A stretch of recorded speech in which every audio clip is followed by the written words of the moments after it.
Hello, everyone, and welcome to the newest episode of Beacon in the Dark, aka the Ephemeral Orb Season 3, aka I bet you thought you'd never see this again, but here it is in your subscription box and you presumably clicked on it. So we're back, and we are almost ready to go, but before we get into things, let's, as usual, have our players introduce themselves and their characters. I'm actually kind of looking forward to this introduction bit because I'm curious if you guys remember how to introduce your characters. So I've rolled some dice. The dice say that we're gonna start with Sir Thompshire.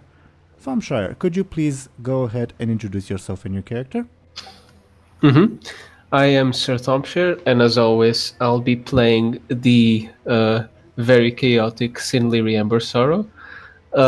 She's currently in some adventures elsewhere, but I guess in the meantime, I'll play my usual character, Benjamin Aaran. He's kind of just the dude, honestly. He has a sword, he swings it, he does some magic, and yeah, that's sort of who he is, if you don't remember anymore. Yes. I was about to make a joke about your pants, but I remembered that you washed them last session, so all good. Thank you very, very much, Thompshire. Next, according to the dice, we would have Zelrin. Zelrin, who is that? Zelrin, could you please introduce yourself and your character? Hey, my name is Zel, aka Aaran, aka Zelris, aka the person who plays Lyri Embersorrow, actually in the faker Thompshire. I also play a Volpera, which evidently nobody knows about because apparently the most people can say about her character is who, which is interesting. But yeah, that's who I also play sometimes. And yeah. For the viewers, as to what Zelrin was talking about, I'll show it on screen while I'll do the recap, so don't skip past that. You're gonna see something pretty interesting made by DoomGoblin. Yeah, and first of all, thank you very, very much, Zelrin, for introducing yourself and your character. Next, speaking of, the dice say that good old DoomGoblin should introduce himself and his character. DoomGoblin, you're on deck. Alright. Hello everyone, I'm good old DoomGoblin and I play good old Captain Bladebeard. And he's a dwarf pirate. Before we went on a break, I changed something about his character sheet, so I guess I should read it. Wait, now, you did? right? Yeah, I changed one of his stunts. Didn't I also do that? You did that for Lyri. I don't remember if you did it for Mera. Yeah. I think it was just Lyri. Wait, DoomGoblin, what's the new thing? Also tell the viewers and me, because I might have your old thing up on screen. I'm not sure. So I used to have a stunt called the Smooth Criminal. I get +2 when I'm stealing something sneakily, but I removed that and I have a stunt called Blade Master. I get +2 forceful whenever I try to damage someone or something with a bladed weapon. Okay, good job Past Me, because apparently Past Me did update the overlay with your new stunts, so if you want that, okay. Awesome, yeah. Alrighty.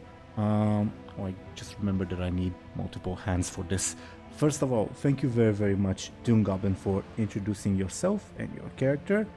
Now, as is our tradition, there shall be a pre-written recap that I shall read out. What about Banarak? Oh right, I'm an idiot. I forgot about that. Sorry, it's kind of hard. It's kind of complicated. All that good stuff. Banarak, go ahead. Talk about yourself, please. Yes, hello. I am Banarak. I play as Bud, or good old Moarg, the ogre pirate, who is also not always an ogre pirate, and also felt corrupted sometimes. It's been a minute. He exploded, then he didn't explode, then he went on his merry way to do lovely, not exploding things, except when the island is exploding. That's good old Bud and good old Moarg. I don't know if we ever said anything about the changes for mine at all, because I thought I introduced that back when we did it, but if we didn't, I all I changed was whenever he fights up close or charges, he gains 1 to his forceful. Yeah, he gains 1. Yeah, he gains +2 to his forceful. Goodness, I am out of my game. Fortunately, again, past me apparently was diligent and updated the in-game overlay, so the viewers know what you all are talking about. Even if present me doesn't necessarily, so that's good at least. But thank you, Banorak, for introducing yourself and your character. Now for real this time we're gonna delve into the recap of what happened last time. Last time, a familiar figure reconnected with our heroes, albeit briefly, as the Naga witch Saja Majin was defeated and thrown into the Lapidus volcano. Her last act was to grant Benjamin Aaran a vision of Sin Lyri Embersorrow. Our human hero relived what Lyri had been doing in the past few days since splitting off from the rest of the group, seeing everything from the Blood Oath's perspective. When Lyri was brought to the Netherstorm by Oscuri, she stumbled into a war zone. Our hero's earlier actions had destabilized the geopolitical climate of the area, and now the Sun Fury were refugees driven from their mana forge. Furthermore, they lay divided. While they universally revered Kael'thas Sunstrider and his vision, many of them, led by the Astromancer Faltian, believed that a closer relationship with the Burning Legion was desirable, while the others, led by Oscuri, thought that the Sun Fury needed to forge their own path. In private, Lyri informed Oscuri that the Sunwell was restored and that the Sun Fury should seek to rejoin their kin in Kofalas. Our hero was further encouraged to leave the Netherstorm due to the ever-increasing attacks of Golgamash's assassins, who were taking advantage of Outland's ease of access from the Twisting Nether. That's a tongue twister. Lyri also had someone named Velanith run background checks on the Sun Fury, received the box of her father's belongings from Oscuri, and later refused a request for help from Garuk, the old orc warlock. In the end, surprisingly, the Sun Fury universally agreed to go to Azeroth, using Oscuri's Hearthstone as a medium for teleportation. While working on the ritual, Faltian taunted Lyri, claiming that her father had died suffering horribly and that his soul was now the property of a dreadlord. The spell almost failed at the last moment when the greatest of Golgamash's assassins appeared, an enormous void terror. Still, Lyri managed to push through and sent the Sun Fury to a vague destination on Azeroth, which turned out to be the Vale of Eternal Blossoms in Pandaria. After interrogating a native Pandaren, the Sun Fury soon encountered a reliquary expedition. Tensions were high, however, with both factions disliking the other, and with the reliquary insisting on taking the Sun Fury into custody. The meeting was interrupted by a Mogu ambush, which actually made the situation worse when the Sun Fury began to feed on their magics, much to the reliquary's disgust. As the inevitable battle broke out, Lyri found herself embroiled in a separate conflict against Faltian and his faction. That struggle was inconclusive, and the Astromancer and his followers went away, claiming that they will continue to further the goals of the quote Fell Masters, which I'm pretty sure it's obvious who that may be talking about. Meanwhile, the Sun Fury had slaughtered most of the reliquary, taking only 2 prisoners. Lyri proposed the idea of covering up the battle by claiming it was a high elf attack. She then tried to use her void powers to make the 2 captives take part in the deception, which worked almost too well on one, the Magistrix, but failed on the Blood Knight whom Lyri had to kill. Soon afterwards, she received a screaming message from Saja Majin and then realized she was connected to Benjamin. Our 2 heroes spoke briefly. In the end, they resolved to help each other and to communicate further in the future, in spite of Captain Bladebeard's continued hostility towards Lyri. Benjamin also told the Blood Oath about Oscuri's probable relationship with Lyri's father. The communication ended without much insight into Lyri's future plans. Back on Lapidus, Captain Moarg, in a Fell Lord-induced fit of rage, struck out and almost killed Petronimi, the bronze dragon that everyone tried to rescue above board, knocking her unconscious. The party was left with a further problem. Now that Sajamajin was dead, there was no way for her to give the order to release the hostages the Naga had taken. Following the advice of the voice in Bladebeard's mind, our heroes resolved to simply inform the Naga Lord Zarek that their mistress was dead. This worked to great effect, and the Naga forces departed, leaving Joseph, Benjamin's father, and Chef Clunk unharmed.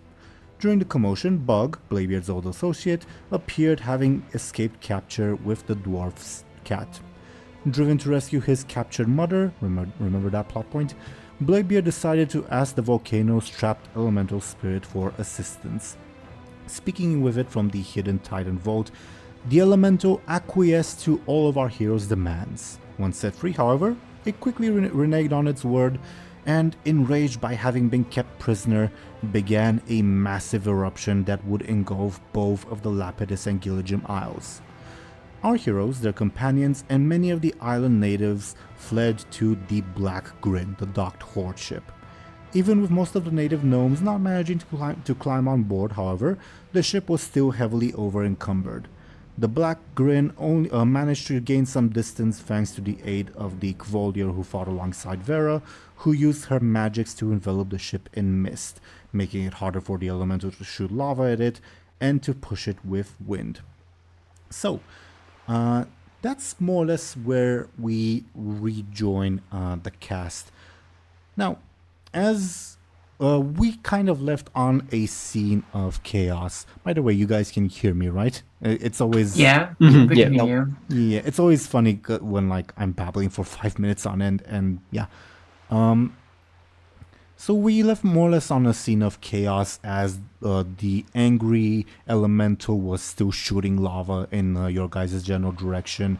The Kvoldir lady, after like much convincing, given the fact that she spoke none of your languages, she put up like a smoke screen, I guess it would be the word, of fog, of mist rather, to obscure the ship, and also summon some wind to push the ship along. I don't remember exactly where every one of your characters was, but that doesn't necessarily matter for at least this portion, because as I was briefly mentioning to the players before we started the session, something will happen that's a bit improbable but will be necessary to like get back into the swing of things. I think that the angry fire elemental was not the only elemental imprisoned in the Titan vault, as a strong gust of wind picks up and throws Benjamin, Bladebeard, Moarg, and Mera up into the air to be carried off somewhere. So as that happens out of nowhere, pretty much, what's up with everyone? What are all your thoughts in this situation? Wow, that's sudden. Benjamin wonders what kind of plot convenience this is. Mera realizes it's okay because she's going to be taken to the plot. Understandable. I think Moarg would be both very worried and upset that such a thing is happening to him. No, How my could such a Away ogres! from his own. How can such My a big ogres. ogre be thrown into the air? Oh my god. Yeah, that's probably not something he's used to either. He's probably confused, upset, and angry, and yes, as brought up, he is always worried about his ogres. It's one thing I can't escape from. Understandable. DoomGoblin, what are your thoughts? Well, Bladebeard, I almost said Bud, I don't know why. Well, Bladebeard, he knew that one day he would be abducted by aliens. He just wasn't hoping that it would be today, but, you know, what are you gonna do? Very much understandable, very much understandable. So, you guys... Oh, I just realized what you just said. I was kind of spacing out. First of all, Zorin, I'm gonna ask you something in private. Just give me a second, please, to type that out, because I forgot. Okay.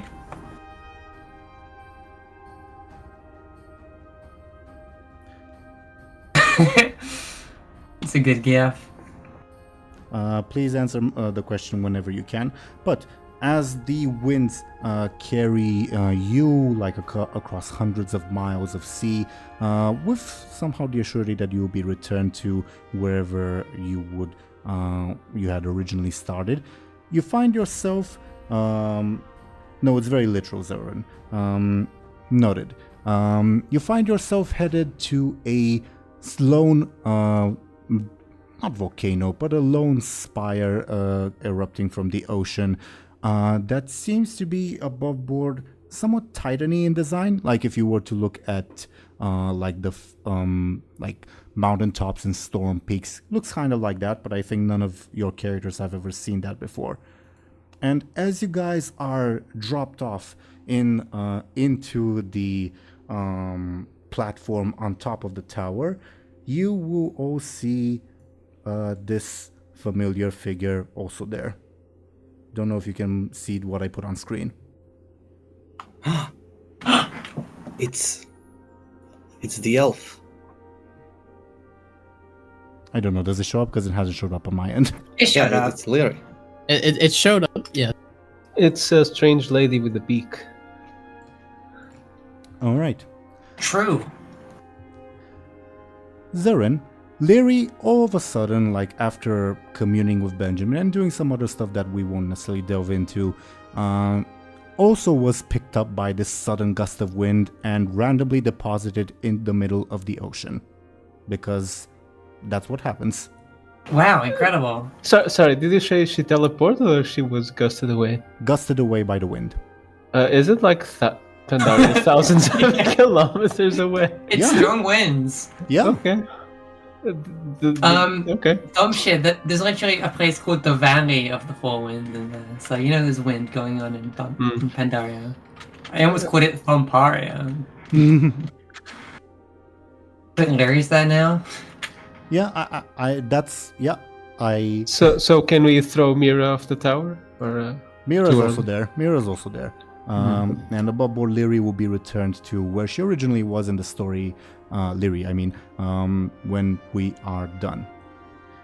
Okay. So, you have like a couple seconds to react before something happens. What's up?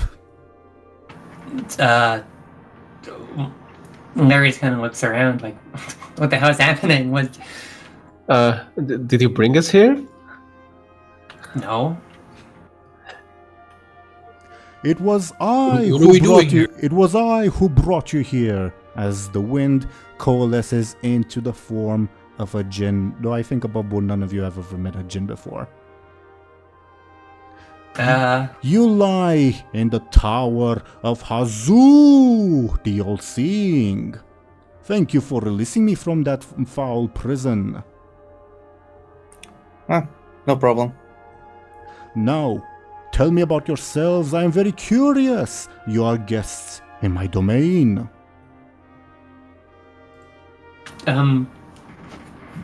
What? All right, points at Lyri. You did not release me, but I felt the bonds of destiny tying you to these four. You may thank me later. For? Larry looks at Mera. Mera is also there. Oh, Yes. she do. You've replaced me already? It's more like a pet. Don't worry about it. Mera just kind of looks around like, what the hell's going on? Do you know this person? I have just said that my name is Hazu, the all-seeing. I mean the elf, but Oh yeah, that's literally she's a problem friend, but she's still friend. At least to me, not Bladebeard probably. okay. Now Mera will hide behind Bud and not say anything for the rest of the episode. I'm not doing two characters at once right now. So Mr. Hazu. Hello. What did you bring us here for? I am curious about you, all four of you, and that one, points at Lyri. By the way, above board, The four of you are kind of in like one side of the tower, and Lyri's sort of on the other side, like, because Lyri came from the southwest, you guys came from the southeast-ish. Make sense? Mm-hmm. And Hazu will continue. And if you answer my questions, I shall give you a boon. Ooh, What sounds nice. what kind of boon? Is this Lyri or A Mera? baboon? It's Lyri, because Mera is not talking until spoken to now. Noted. Hazu says, well, points at the four of you, and then looks at Lyri, considers, and then nods like, yeah, that makes sense. Say, if all four of you, or five of you, are in agreement, if you shout out, Almighty Hazu, grant me your boon, I shall throw any individual of your choosing, but not any powerful or well-known people. I have my limits, into the air! Like, to kill them or just float for a bit? Whichever you prefer. Huh. Okay. But again, not It is very any powerful or well-known people, aka not any pre-established lore characters. A what character? I am listening! What about any of us? Can you throw one of us off a cliff? If the And others let are them all die? if all the others are in agreement, yes. Damn it. Alright. So what did you want to ask about? Well, everything. Your story. I am the all-seeing, so I may know things that I'm not supposed to know, but I still have many questions. Like, tell me. You, points at Benjamin. Your trousers. They're magnificent, but you're not wearing them. Why?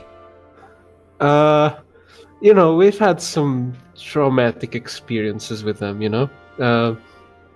Yeah. I mean, I don't know if you can, like, see... is it an alternate time? I don't know. Look, there's just been some confusion with these pants, so I'd rather, not have them on, I suppose. I mean, I wouldn't call it confusion, but go off, I guess. Is this Mera or Lyri? Lyri. Again, Mira's gonna shut up until spoken to, because I am not doing two characters on the first session back. Fair enough, but I don't remember how much Lyri knows about the pants. She knows that Bud shits himself in them, basically. Oh, right. Yeah. Hazu nods and says, but I sense the magic in them. Do you not want their untapped potential? Yeah, they have some kind of magic in them. Yeah. We have this bronze dragon acquaintance, and she's not very happy whenever we use the pants. Want me to get rid of her? No, it's fine. Yeah, it's fine. It's just, messing with time is probably not great. I'm sure you can understand that. I do not. Mm-hmm. I do. Yeah. Yeah, it's, I may use them again, but, I'd rather not, I suppose. And what about that? And he points at the staff that I assume is on your back above board. And he'll continue. I sense that it has not been used in like a week. I'll be honest with you, I kind of forget it exists. I should definitely use it more often, so thank you for the reminder. And what about you? Points at Bladebeard. I sense the presence of a interesting force. Yeah, thank you. I am an interesting force. Can you tell us more about that, or? No. Fair enough. But tell me more. You, what do you know? Except Bladebeard. Oh, I know a lot of stuff. For example, that person over there, Lyri, she's the source of all evil in the world, and we should kind of We should fight her. Right now, all of us. Lyri limply shrugs. Maybe not. It would kind of make a mess of our host's tower. It would complicate things, yes. There shall be no fighting. Hazu has so decreed it. I agree. But she, like, murdered a bunch of my friends? No, I didn't. Yeah, her cult did, alright. She didn't kill them personally, but she commanded her people to do it. Interesting. Tell me more. Also, she's a manipulator and a liar, and don't listen to anything she said. What is your perspective then? Looks at Lyri. Nah, he's wrong. And insane.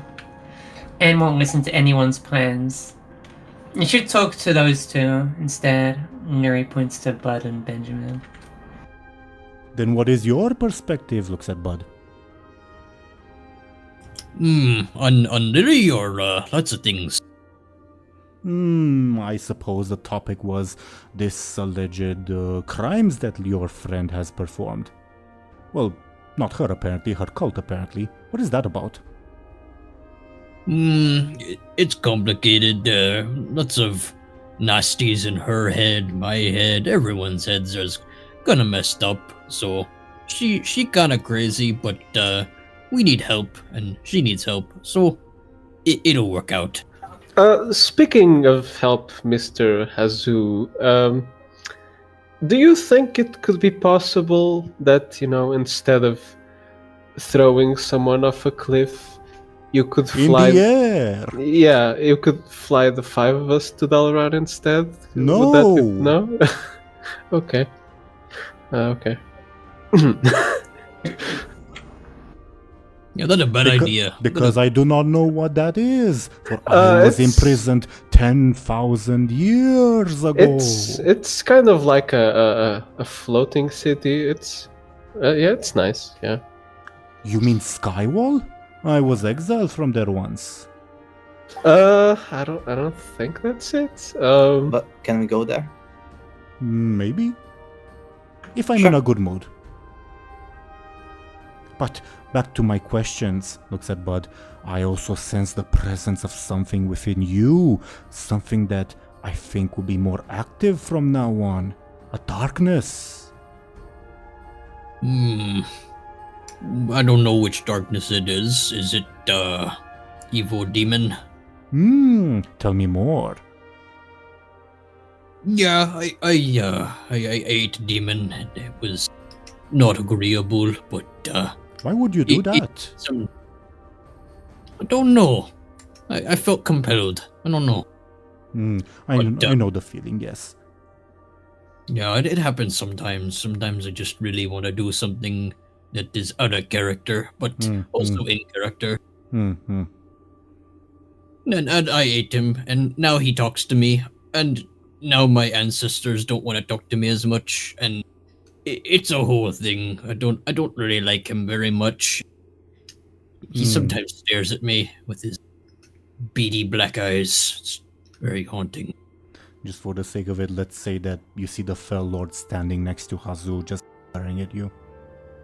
He's staring at me right now. I don't like. What does it look like?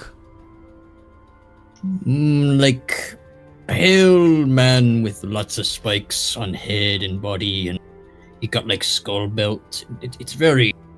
I think it's a bit much if I'm being honest. Like, it's like he looks like something small that got bigger, and I don't know. It's very extra. I sense that it will cause you trouble in the future. It causes me trouble now. So when are we killing someone with the wind? Do you have someone in mind? Lyri shrugs. Well, that I should add, that is my reward for you answering all of my questions. So, you are tied by destiny to those four. Why are you apart? Asks Lyri. In a literal sense or a figurative sense? Both, either.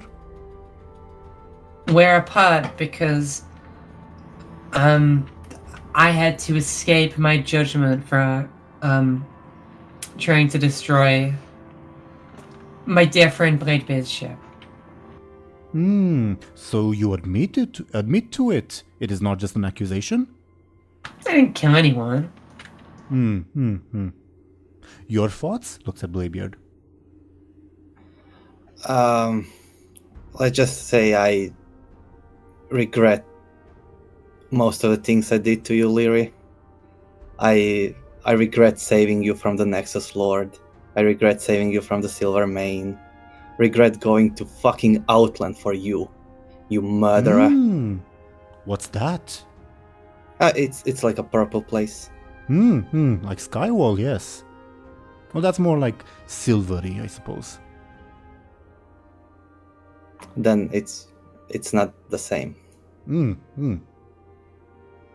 Benjamin, you wouldn't happen to know the name of the Naga who attacked us on the boat, right? I don't know. Naga have weird names, kind of hard to remember. Above board, she never introduced herself, I think. I don't think he would remember anyways, so... She's a crab.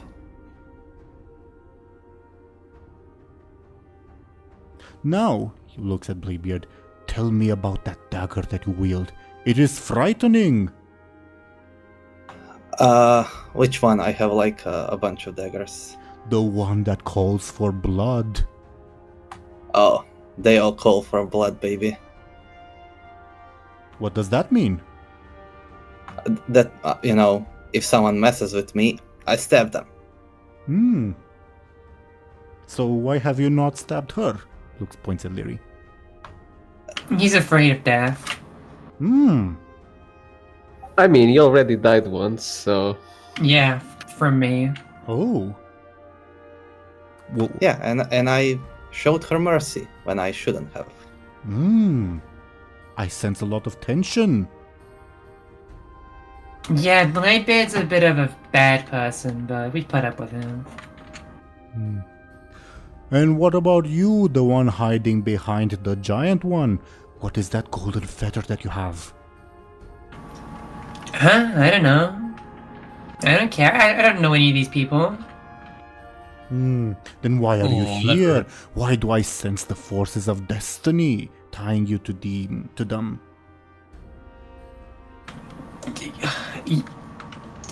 I don't talk in snake oil, okay? I don't know what any of this means. Snake oil is not a language. Okay. Okay. Okay. Okay. Just answer the question so we get a prize. Oh, it's a feather that writes, I think. And what about that one necklace that you have? The one of the bone? Yeah, it helps me hold my breath underwater. Somehow. Interesting. Are you a water elemental? No? And what about you? Points at Moarg. What is that cursed sword that you have? Oh, it's cursed? Oh, man. Metaphorically, friend. Oh, metaphorically. Oh, well, it's this glowy sword that I found in a place, and I'm not sure what it does yet, because I haven't really used it that much, but it looks pretty nifty, and so, it probably worked pretty good, I think. And I sense that you have something in your pocket. Oh, hopefully it's not wood sandwich. Hold on. I thought he was just happy to see us. Damn it, Stop looking DoomGoblin. Above board, if you reach into your pocket, the first thing that you will feel is Shalon Rock. Moarg pulls that. Hello, everyone. Wait. Yeah! How big is Shalon Rock? It would fit in Mera's hand, so pretty small. Oh, I thought he was much bigger. No.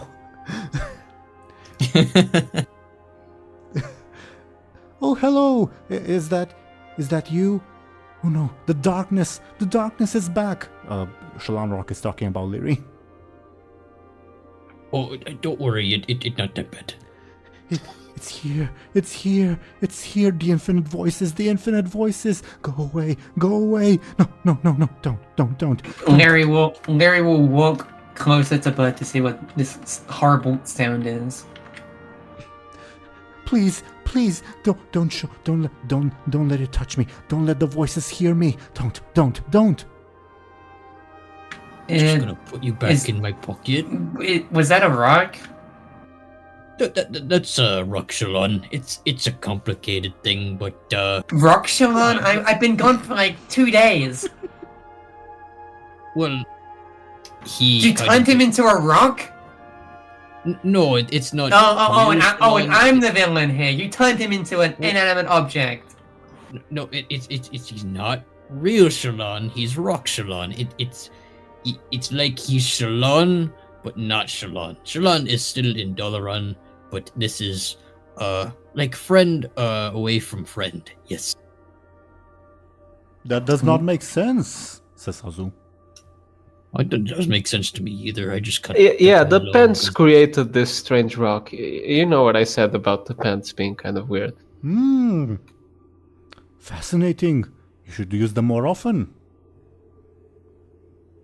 Yeah, but that. Now tell me more about your traveling companions. I found you aboard quite a crowded ship, and you, points at Lyri, you were with a very strange crowd. Yeah, I'm kind of trying to clean up some mistakes, but I seem to be pulled here. I will put you back momentarily, don't you worry, but I want to learn more. So, looks at Benjamin, Bladebeard, Moarg, and Mera. Tell me more about, I see that you're traveling with a bunch of people. The one that looks like, points at Bladebeard, but taller and stupider.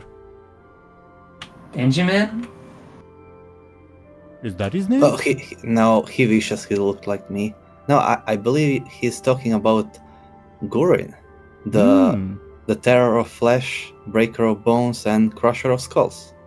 Yeah, he punches good, but he's not very smart. Yeah. And he got the spirit. I believe that there are 2 others that also resemble you, but are made of metal. He says, like, with a disgusted tone.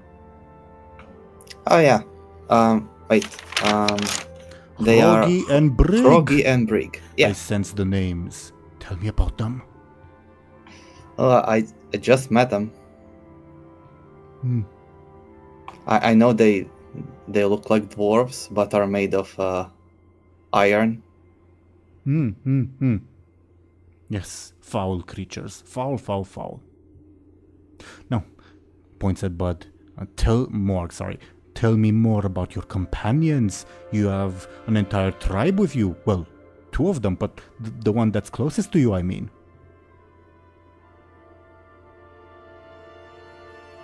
Oh, the closest one to me. That was a very weirdly formed question. Tell me about those that are like you that are on your ship. Oh, my people. Those are my people from Faralos. I like to call it Faralos because it's like far away. But they are my people, and I rescued them from evil men and Stormwind and evil ogre who was a bit of a jerk. And they've been traveling with me for a while, and I'm trying to get them to a nice, safe place. And so they'd be nice and safe and happy. And I sense that there are 2 of them that are special, that their names are known to all of you. One named Nuresh and one named Chef Clunk. Tell me about them. Oh, Chef Clunk make like the best food ever. At least for me. Maybe not for these people because they picky. But Chef Clunk make really good night elf soup. But we don't eat night elf anymore. so maybe he just stick with soup. And Norish was my best buddy back during memory times when I remembered really good. He's a good shaman, pretty smart, not that strong, but he's smart at least. And he good friend. He one of the good ones. Fascinating. Now, points at Benjamin, I sense that you are traveling also with someone of your own blood. Whew, the way mortals procreate always disgusts me. I would disagree. Yeah. What is your question in all that? Tell me about him, and tell me why that one's parent, points at Bladebeard, is missing. As for my dad, I guess we've had a bit of a strained relationship the last few years, but I think we're working through our problems, so I think that's important, I suppose. I'm not sure if you have parents of your own. Do you? No? The concept is blasphemous to us elementals. Well, most of us anyway. Okay. Well, imagine like don't ask what Princess Feradras did in that one place. Don't ask. Okay. Anyways, as for Bladebeard's mom, yeah, we sort of had a mutiny. Are you familiar with that concept? Yes, I was exiled from Skywall for a similar reason. Alakir is not a gentle master, let's put it that way. Yeah, some of our crewmates, I suppose, had a little mutiny and they left on a ship that Bladebeard's mother was in. So, yeah, we sort of have that whole thing going right now. I sense that you are trying to catch up to them, yes? Yeah. We won't be able to with our boat filled, and it's literally made of iron too, but we're trying, I guess. If you answer all my questions, I shall provide you a boon of wind. Favorable wind, I mean. Can you like... Well, why didn't you help me? What do you need help with? Larry just kind of shrugs. Just, let her come with us. Back to our ship. Is that your desire? Yes. He was looking at Lyri. Yes. Larry has like a vacant expression on her face, like, really?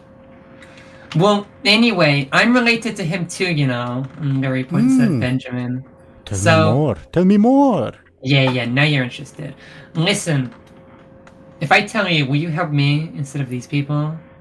Instead?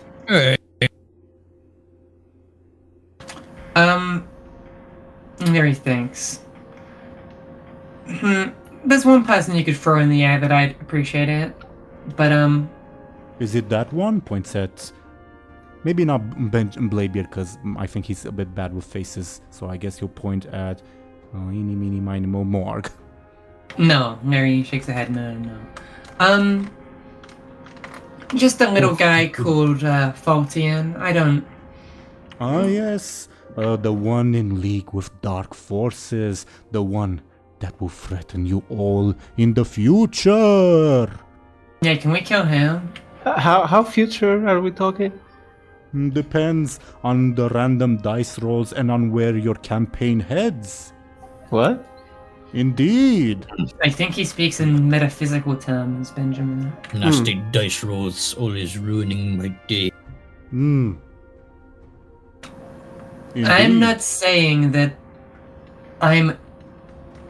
Listen, I'll do whatever they want to do with the power as long as I get to throw Faltian in the air. Again, I must ask for unanimous accord. No. Well, I guess we can see about that when we're done with the questions. Also, again, you do not have to invoke your power of me throwing someone in the air immediately. You may do so at any time into the future by calling out, Almighty Hazoo! We're not doing that. What do you mean you're not doing that? We're not doing that. What do you mean by that? How am I supposed to know that you're calling for my aid and not, I don't know, the aid of Hazud, my twin brother, eh? You said you know the future. A bit. Okay, so it seems like the name calling is a bit unnecessary, but Well, I deem it necessary. And he crosses his arms. Yeah, I'll call you from time to time. Not to ask for anything, just because you're a good company. Perhaps I may allow you to, because I believe that you were looking for a base for your ship. If you answer all my questions, perhaps I shall allow you this tower as a temporary base. It is very far away from where you are, but you know. Wait, are we? We are not on Azeroth, right? Well, you are, I think. Huh? I thought we were in space. No, you can see the ocean. You're very high. Thought that was... Babor, you're very high up, but you know. Say, does this island have some room for some ogres to settle in, or is it kind of just the tower and the mountain? Ogres are like that one, points at Mera. Yeah, but no, like the big one, but less spiky. Hello. Well, there's no food here or anything like that. It's just a tower, but you know, make do with what you want. Yeah. We do need food. Now tell me more about your other companions. Looks at Bladebeard. I sense that you're traveling with an old goblin companion, yes? Don't ask me how I know what a goblin is. Just answer the question. Alright. His name is Bug. He's like very good at escaping. it's a cute pet name. And speaking of pets, he is currently taking care of my mother's cat, called Cat. Yeah, by the way, do you know anything about that? He kind of speaks, and that's not normal for cats. I believe my mother explained it. It was a potion, I think, that did that from Throne. Yes. She received a potion from her drug dealer and fed it to the cat. Yeah. That's okay. Oh, that's why. Oh, Pretty like a self-explanatory. or like a god cat. Maybe someone should feed Bladebeard some drugs so he can learn to speak. I believe he does that often on his own anyway. I will not confirm or deny that.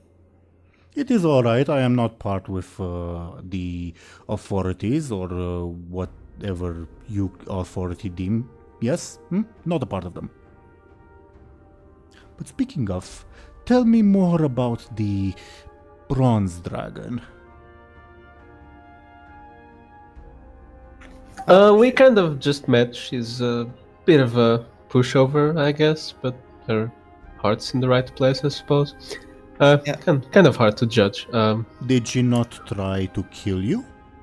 Yeah, but you know, you gotta see it from her perspective. We were kind of messing up with time, and her whole deal is kind of keeping time stable, I think. You were messing with time? Yeah, kind of, yeah. Very important. And you call me reckless. I believe your friend is referring to the pants. The pants control time? A little. Yeah, Can I said have that. the pants? No, because I want them to be used more often, and if you use them, it'll be off screen, and that will be no fun. Oh, okay. What if I use them now? I'm tempted. Please give her the pants if you vow to use them now. Okay. It might make you poop yourself, so just, be careful with them. Very, very stinky. She's always stinky. Actually, Stinky. that's a risk I'm not worth taking. I thought you just did that normally, but I mean, if No, you're saying I poop off into the water. Yes. Not the pants. Show the water elementals who's boss. I approve. I do get better along with the wind elementals. Yes, yes. Wait, can you tell me what the Cinderella are doing right now, Mr. Windy guy? Which ones? There's like some hundreds of thousands of them, I think. Or maybe tens of thousands. You know, Blizzard can be very bad with numbers sometimes. Yeah, I don't even know Nasty how old I wizard. am. The one called Velenef, do you know what he's doing right now? Maybe. He winks at you. Okay. Can you tell me? After you answer my questions, maybe. I'll think about it. Okay. So tell me more, looks back at Benjamin, Bladebeard, and Morg and Mera. I believe that you stumbled across someone on your latest adventure and, you know, skipped past the quest giver stage of the quest and skipped right to the middle of the quest, yes? I think you'll have to explain that in more Azerothian terms. I believe the Bronze Dragon's other dragon friend had a crew and you stumbled on a missing member of the crew, yes? Ah, yes, Vera. Yeah, we did. Do you remember what she said? About? About... Like the others? Yes. I think she kind of said they all sort of got separated and are kind of around. Yeah, that's something we'll have to handle too. I think our quest log is full for now. Understandable. No, I believe you're traveling with also some... the original owners of the ship that you commandeered, yes? Yeah. Yeah, Before. yeah. One of them's not very nice. The others are okay. Tell me more about them. One of them is in love with Benjamin. A familiar Are you jealous, story. Lyri? Does happen a lot. Is there one with us? Yeah. Okay. Lyri just purposely being silent. Yeah, it happens more than I'd like, but I suppose it can't be helped. Yeah, at least the orc is not kissing you without your consent. I suppose. That would be problematic. Yeah, very. I believe there is also another orc that may be somehow tied to Points and Morg. Yes. Orc tied to me. Yes, I believe he knows someone from your past, right? Or do you not know that yet? And I have given you a spoiler. Probably. I don't remember many orcs. There was a nice orc shaman lady, but she died. I miss her sometimes. Well, I believe the old orc mentioned that his... about Thompshire, what was the old orc's weapon? I don't remember. Was it an axe or a warhammer? I think it's a hammer. Okay, thank you. I believe his warhammer was forged by one named Fokra, yes? Maybe. Interesting. A plot point. Maybe it shall develop further. And I believe... Wait. No. Why are you telling him secrets? Is there anything you would like to know? Other than the thing that you have asked? Anything? I believe... How serious should I be? I will let you determine if I have... if what I am saying is true or not. I believe Faultian was not lying. Okay. Make of that what you will. Sorry He if lies this is about a- everything, so... Sorry if this is a rude question, but how do you know about things like that, but not know what Teeironor is? Silence! I will Okay. not entertain such foolish questions. Okay, sorry. I Listen, am Benjamin. Hazu, the all-seeing. It's in the I think title. he's just an I think she's an asshat. You're an asshat. Whoa. Yeah. You have a very nice head, by the way. Thank you. You Where too? can I get one like that? Next question. I also like your hat, points at Mera. Thanks. And Mark goes back to just playing hopscotch, whatever she's doing right now. I don't know. And your hat, points at Moark, although you do not wear it on your head. Yeah, Spike kind of gets in the way, so I put it somewhere. Wait, Benjamin, you said you wanted to go to Damaran. You're still angry about that? About what? About him not telling you what Damaran is? I mean, I'm just confused as to what he knows and doesn't know. That's all. Everything and nothing is the answer. Yeah, it's kind of getting a bit metaphysical, but yeah. Are you still gonna hold up the bargain we talked about literally 30 minutes ago? You know, I feel like a long time's gone by, so I don't quite remember very well. But you need help. That's yeah. There's a Naga lady who's trying to kill us both, and we need to deal with if you're her. in Dalaran, the Naga lady can't climb aboard because it's in the sky. And So look, that's- if you get that's your killed in plan? Dalaran, the Naga won't be after you anymore. Have you considered that? I believe quite a few interlopers have made their way into Skywall, so what you're saying is not entirely accurate. Well, do you think a crab could get into Skywall? Maybe, if it's magical. Okay. Well, all I'm saying is, if all the nasties come out of her, maybe the Naga won't be after her anymore. Is that such a wild notion? Benjamin, I promise I won't kill anyone. She will break that promise soon, even I can tell that. Yeah. No. I don't mean anyone. I just mean anyone you care about. Unless you care about Bladebeard, in which case, I don't know, things might turn out. It's alright, I suppose. It depends if he tries to kill me first. Look, all I'm saying is, you need help. Bud needs help. Bladebeard needs help. And Shalani is dying in Dalaran, and Do you need help? No, I mean, That's very, I mean, Benjamin. yeah, it's a bit of a personal question. Anyways, most of us need help. How's your relationship with your father doing, considering... It's doing all right, better than a year ago. So yeah. Yeah, my cousin died, so he could live, so he's fine. Drama. Fascinating. Do you want to mediate our discussion here? Do you want me to? Yeah. What's your perspective on all this?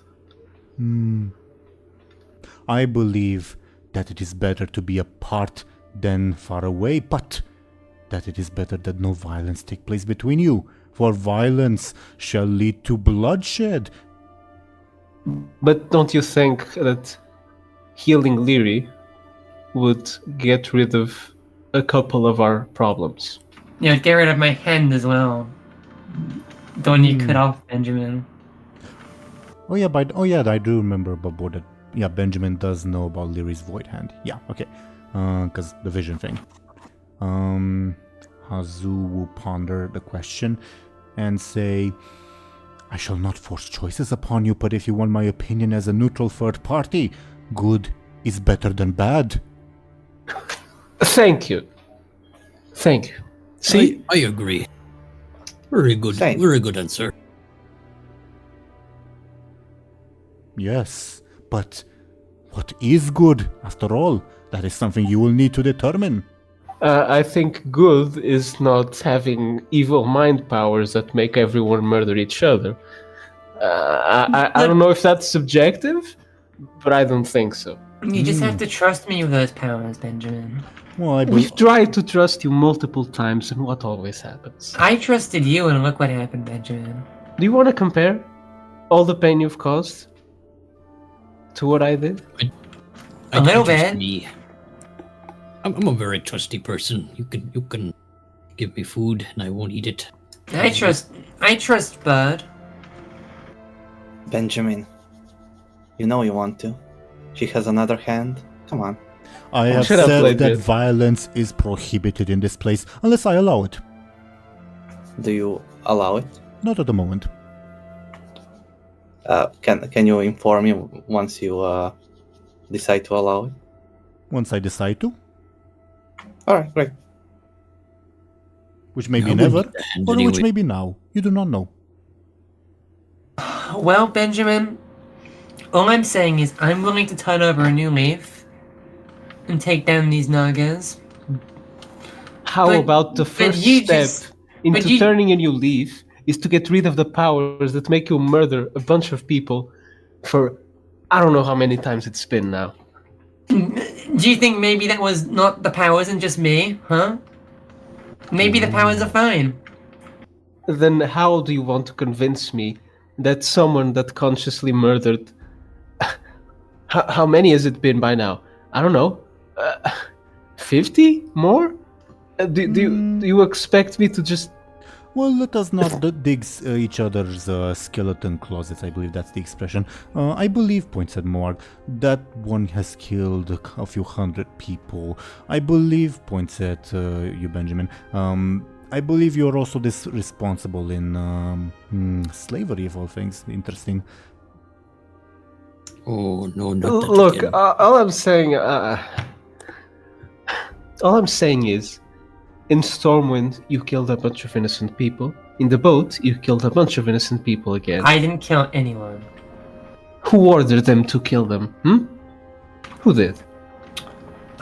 Your cop. The one who killed them was the Tortolan. Oh yeah? Mm-hmm.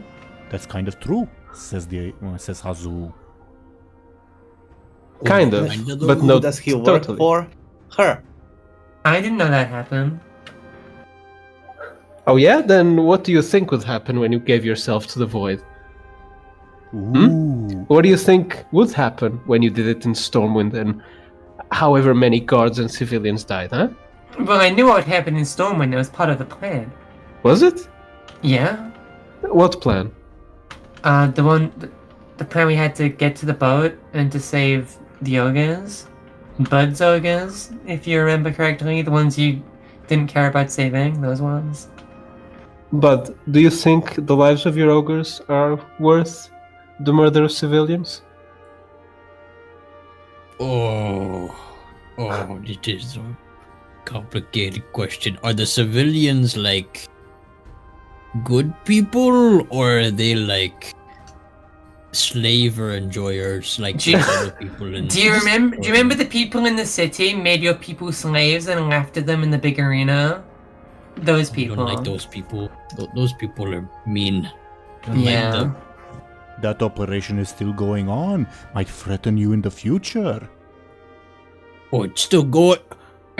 What? Well, not, I thought well, we not- saved. not the ogre one particularly, but you never really dealt with the Brawlers Guild, and there's the whole ethereal business. Don't ask me how I know that. And there's some other things going on that I can't Yeah, tell you. the guy in the Brawlers Guild kind of bit us pretty good, so... Yeah, Juba.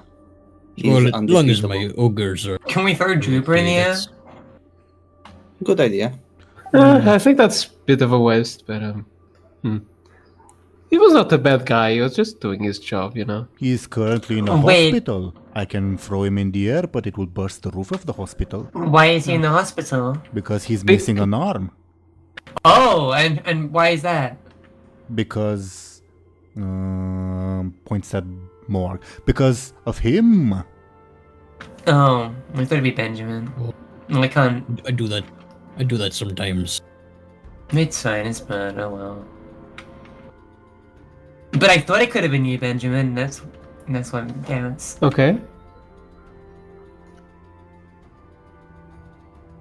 So, tell me more about some of the other people that you're traveling with. I sense that there are other ogres with you. Oh, do you mean the other ogres, like the ones from the island? Mhm. Dark Rock tribe. Yes. Was that their name? Yes, Yeah. yes. That feels a bit derivative as a name, but okay. Coincidences are a frightening thing, are they not? I guess.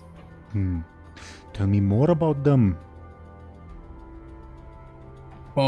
Their leader is kind of a jerk, and the other leader was previously also a jerk, but also a lover. Hmm. I don't know. It was really, really complicated. I didn't know that they are lovers, and then not lovers, and then traitors. You know, it's very, very complicated story. It seems like.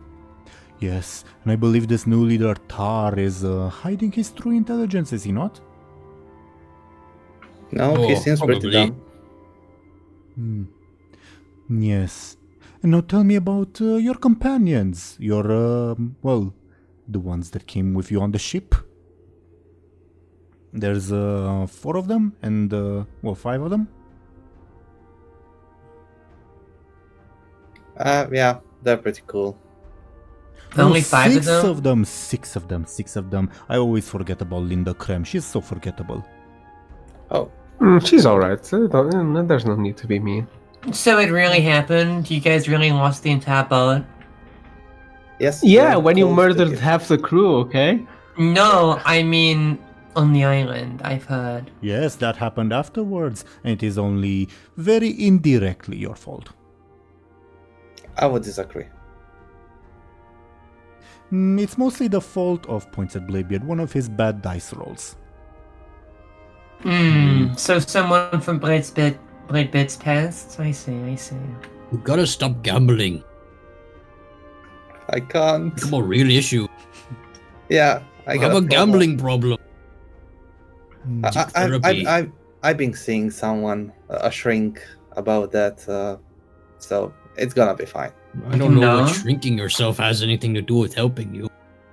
That sounds like a tiny problem to me.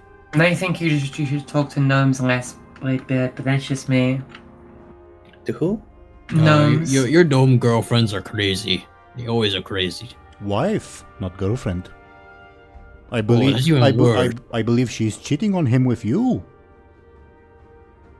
Really? No, I don't want her. She seems You, really you like. can have her, but I'm not mad. I don't. I don't want her. She crazy and she creeps me out. I'm not ready for that kind of relationship. And Can we don't just think forget they- about her and move on? I believe, still looking at Bud, I believe that there are 2 others pining for your attention. A human woman and a serpent woman.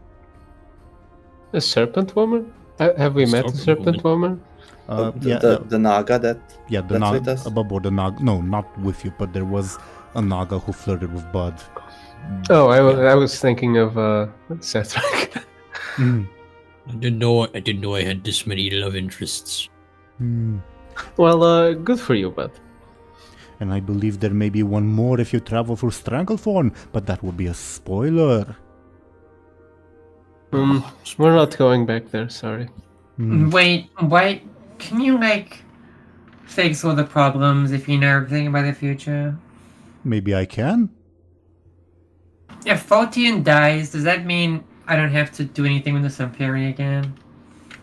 But if I send you back, will you not be with them? And is not one of them, don't want to say it out loud, but I've told her it's fine, you can say it.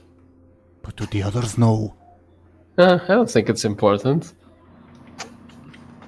Your mother-in-law! Yeah, the in-law bit doesn't really make it hit as hard. But I mean, yeah, I guess. So, when we are done, I shall send you back to them. Yeah, I'm aware. You said, oh yeah. So you will still have to deal with them even if you unanimously vote to get rid of this Faultian person. Yeah. Yeah, I think we've learned something on this journey is that we need to make peace with our family. I think that's a good lesson we learned in our travels. Benjamin, I'm your family and you chop my hand off. Shut up. It is all right. I also killed some of my family members. How does that work if you mentioned you don't, Well, family is not always blood, I suppose. Yeah, that makes sense. You should have seen the look on Jesus' face when I ripped his armbands off. Priceless.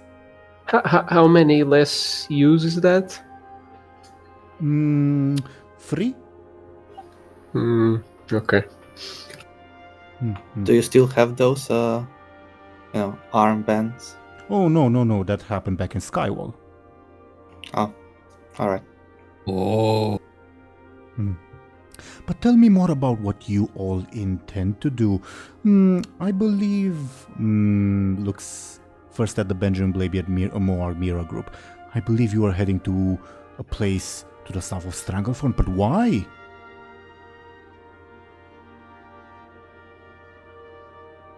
I think we are going to rescue my mom, right? Right. But I mean, before all that... That's not what you said. Well, I mean, before all that rescuing your mother business happened, I believe you were on course for the south of Stranglethorn? Oh, Booty Bay. We're going to Booty Bay. Yeah, we were meeting up with our blue dragon friend. And Cinderai friends. And then so go I to could meet Dalaran. this lady. Yeah, and then go to Dalaran, wow. Yes, I believe she said something about a Crystal Core Enterprises. Perhaps you should look into that. No thank you. It's almost like everything got horribly thrown off track by some people's bad choices. I believe all of you have made bad choices. Yeah, unfortunately. Yeah. I really probably shouldn't have eaten those heads when I got them from the trolls. That was like a bad judgment on my part. Did you not make a friend because of that? Although that friend died, to be fair. Oh yeah. Now I'm sad again. We've lost a lot of people. Can you just... Bring them back to life? Can you No. revive people? I don't think you can revive people. No, I cannot. I also believe that you're wanted. Well, actually, you, points at Lyri, and you, points at Mera, are not wanted. But I believe the three of you, points at Benjamin, Bladebeard, and Moarg, are by the Horde. The Horde? What? That's Why new. are they wanted by the Horde? Do you not remember what happened in Season 1? Weren't we like wearing disguises or something? No, you are very, very visible. Well, tough luck, I guess. Why am I not Yeah, wanted by the Alliance? Well, you are a deserter, so kinda. Yes, you are wanted for desertion, but who's gonna look for you? Fair. Oh, that's kind of sad. But you are unsung heroes of the Alliance, or at least in Stormwind. Well, at least one individual noticed your progress. Yeah, that was surprising. I feel like everything we've tried, we've failed at, we've accomplished nothing. Same.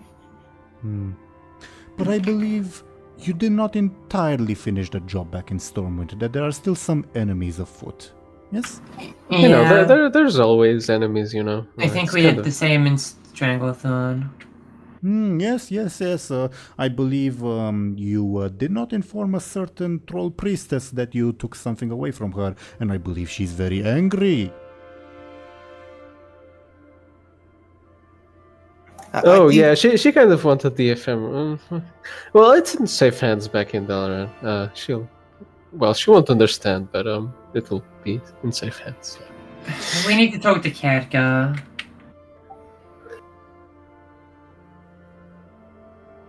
No one answers the question. Can you lift someone in the air and bring them here, or is that not part of your boon powers? Only after you answer my questions. Yeah, but can I you do don't- that afterwards? I don't think he'll take Khadgar to us. Yeah, but as long as it's. I also did mention at the beginning that I may not do so to any powerful or well-known people. Oh, right. I was just wondering if the concept was possible, you know. Oh, How about We have mage friends, you know. how about Maybe- Meridia, huh, Benjamin? I don't think she can teleport us all the way to Dalaran, can she? She's No. also in a location where I cannot access her with my powers. I apologize. Oh, is she in the Violet Hold? Oh god. I don't know what that is. Okay. Okay. I might She's be in able to big doodle. teleport us to Dalaran. How? What do you mean? Well, I can already teleport us to a purple place.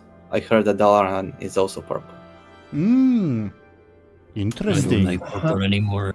What do you mean Purple purple sucks.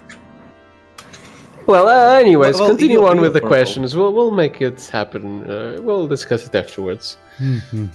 And speaking of the people that you did not finish the job with Stormwind, I believe that they may have some indirect allies, or at least people working for the same people.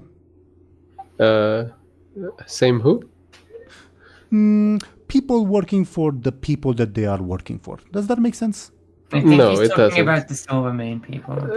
But I don't understand what he's saying. Are you saying people work for the Silvermane work for the Silvermane? Is that what you're saying? No. I think the Silvermane worked for the Legion. Do you remember, Benjamin? Oh, we know that. We know that. plot Yes, point, yeah. but there are other people who work for this legion. Oh, yeah. Unfortunately, there's a lot of people like that. Yeah, it's called the Legion for a reason. There's Yeah. a lot of them. Am I actually here, or is this some kind of projection? You are actually here, for you are brought here by the might of Hazu, the all-seeing. Well, at least we kept our clothes this time.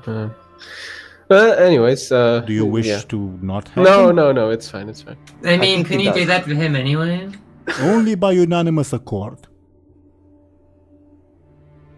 I don't know if I feel like being naked right now. No, only Benjamin. Why do you want to see your cousin naked? Yeah, good You- question. You made it weird. Distant cousin. She's about Oh as yeah, related to distinct. she's about as related to Benjamin as Benjamin is to that one, points at Mera. Those guys are related too. Benjamin. I mean, Big family he's tree. he's a dirty human. You know, they kind of make do. I'm curious Oh. which Zelrin character Benjamin. said that. Lyri obviously says it because Okay. Mera would not call herself a. Your ancestors were down in the dirty. Oh, Speaking of ancestors, well, not really ancestors, but people some kind of related to your people, points at Lyri, but very, very distantly. Tell me more about these Naga. They're a nuisance. Well, I don't know anything about them. They want something from you, do they not? I think they just want me. Yes, they do. They wouldn't want you anymore if you got healed. Just saying. Wouldn't they? I would hope not. Interesting. I like the crab one. What do you mean you like? Like, Like he's freaky, you know. oh yeah. No, I think she looks cool. I never saw a Naga. That's a crab. Usually there are snakes. I mean, if you can seduce her into not killing us anymore, I guess I could live with that. I mean, I there's- accept the challenge. Okay. I also believe there is someone more powerful than even that Naga vying for you, points at Lyri. Yeah, me. Like what kind of shape are they? Ethereal in shape and in name. No, it's the Nexus Lord. No, even Oh, higher than the next The Lord. Viceroy, right? The Viceroy. Do you still hear his voice? What, Viceroy Nazala? No, I don't. I assume you can throw him in the air and like into a black hole, right? Because he's like in another planet thing. He would also make me his bitch, so no. Okay. Huh. Okay, that's scary. Okay. You know, maybe you guys should come to where I am. It's called Pandaria. It's full of big forests. I've had my fill of birds for a lifetime. Okay. But Yeah, I agree. Let's Yeah. go where Lyri is. okay. I do like forests. We have Can you so take- much to What's do this here. place? Can you take them all to What's this place called? Pandaria? And abandon the quest for Bladebeard's mother? Yeah. Oh, Actually, We I gotta think save about her. it. Maybe not. No, yeah, we're fine where we are. We gotta help our family. That's very important. Hmm. And I believe there is also someone else that wants you, points at Lyri, but they do not care if you will be infested or not. Some people who look like him, points at Morg. Well, Dogas? Oh, you mean the The ogres of the one named Golgamash. Yeah, Golgamosh, right. So many people want me, Benjamin, and yet They're so you popular. don't want They're to so help popular. me out. Listen, we're stronger as a team, okay? So listen to me. Get healed. I can't get healed. I have business to attend to in Pandaria. You can attend it after you get healed, okay? This guy says he'll send me back no matter what. Is it no matter what? Yes. Well, unless I get unanimous accord to send you to the same place. See? It's fine. But I doubt that we will have unanimous accord. But in the What chance we do. what about my mom-in-law, huh? You care so Is- much about Bladebeard. Is she being attacked? Do you want me to whoosh her into the air? Is that your choice? But then I will be not thrown into the air, so... Is your mother-in-law the one you want me to kill? No! I'm confused. Look, they'll be fine for a few days. Pandaria is like on the other side of the world. Do you know how far I was taken to get here? No, I don't. About 632 kilometers. Well, Oscuri managed to teleport from another world onto a ship. Yeah, can't you contact her or something? Didn't she get you from the ship? She can do that again. I believe Yeah, your sending spells are available. Oh, thank you for reminding us. No, by the way. it's only been like a minute. I guess I just got better than this. So, okay. You Look, are all I'm saying welcome is, to Thompshire as soon Dungeon. as you're fine, she can come grab you and you can go back to wherever you want to go, okay? Just let us actually help you.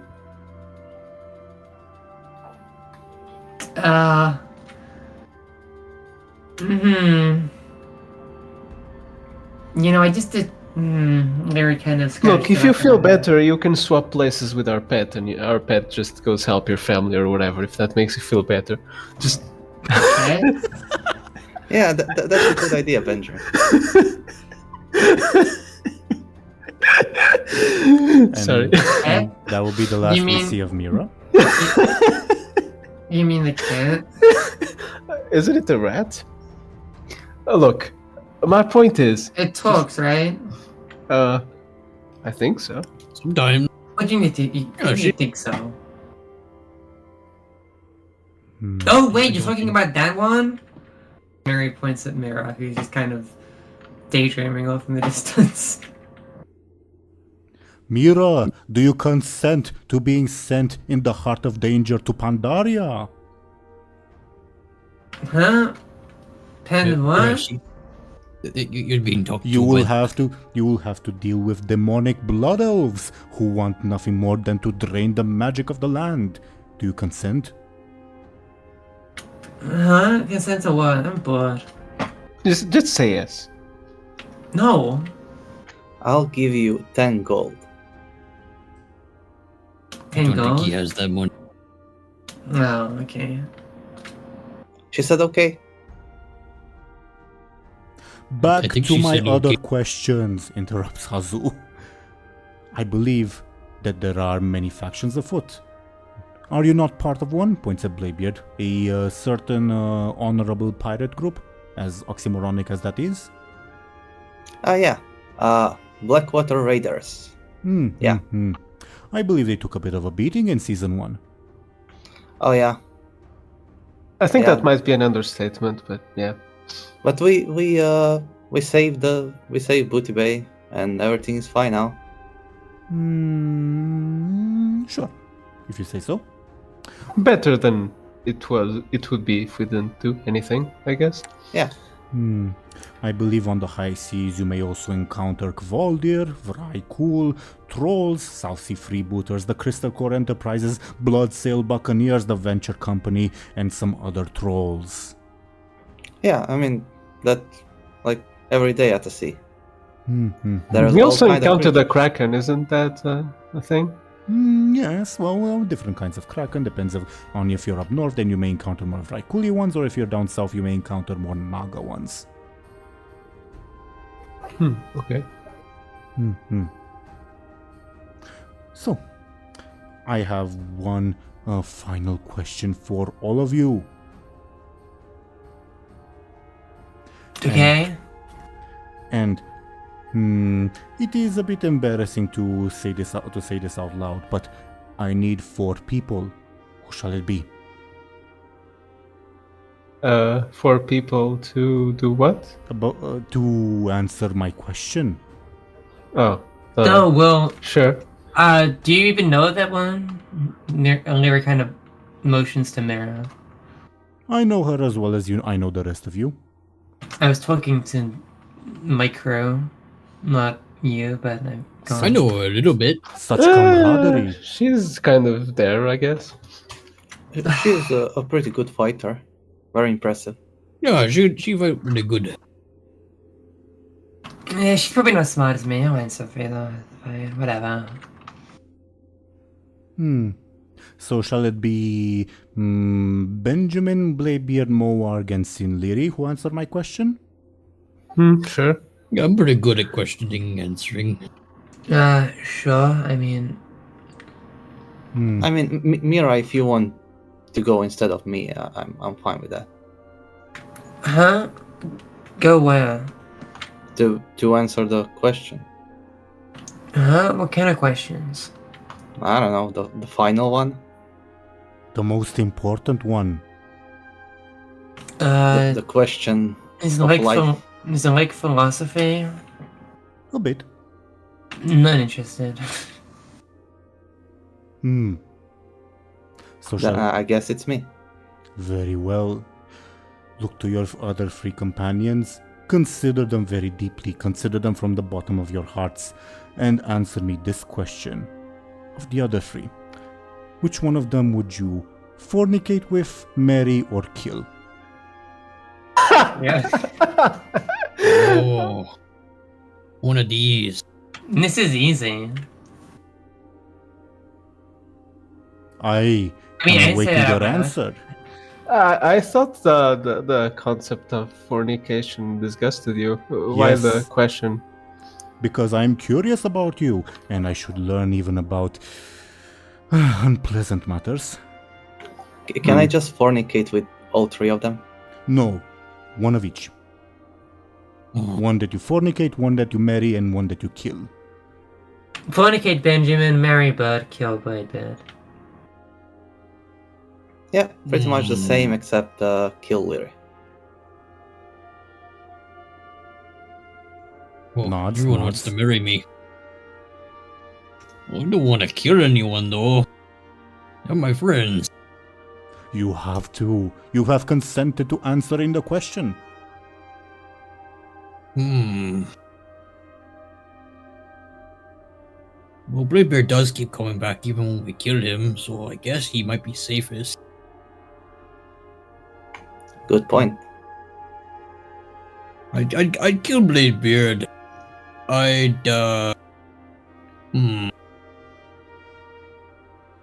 What does fornicate mean again? Is it like making food with? or- Remember that Rajani? when you were Captain Rajani, remember her? the wrestling Oh. or whatever. Yeah. The love dance. Oh, that's special. Don't think I'd. No.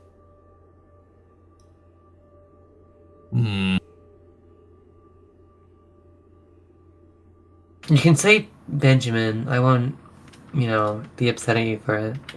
Well, I'd probably marry Benjamin. He pretty nice. So I guess that leaves Lyri to love dance, I guess.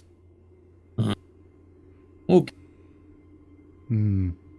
Yeah, this is all pretty standard. I think we all agree. I guess I'd fornicate Lyri, marry Bud, and sorry Bladebeard, but I'd kill you.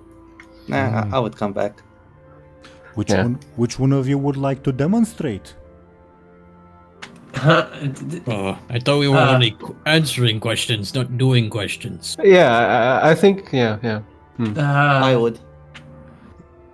Hmm. I'm not ready for marriage, Bladebeard. Yeah, I'd like to abstain from this. This all needs to be consensual, of course. But if you perform it, I shall grant you another boon. I think this would be a But- good opportunity for Bladebeard and Lyri to make up. That's all I want to say. And I Did it- step. Did they not want to kill each other?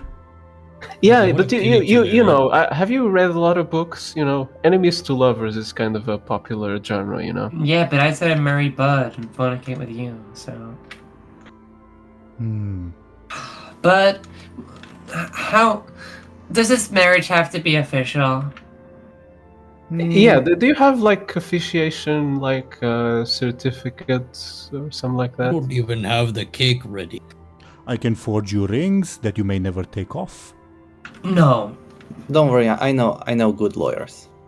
Do the rings give me like stats, like 100 strength for some reason? No, it will itch a lot and you will not be able to take them off even when showering, and you'll be overall uncomfortable, especially if you get fatter.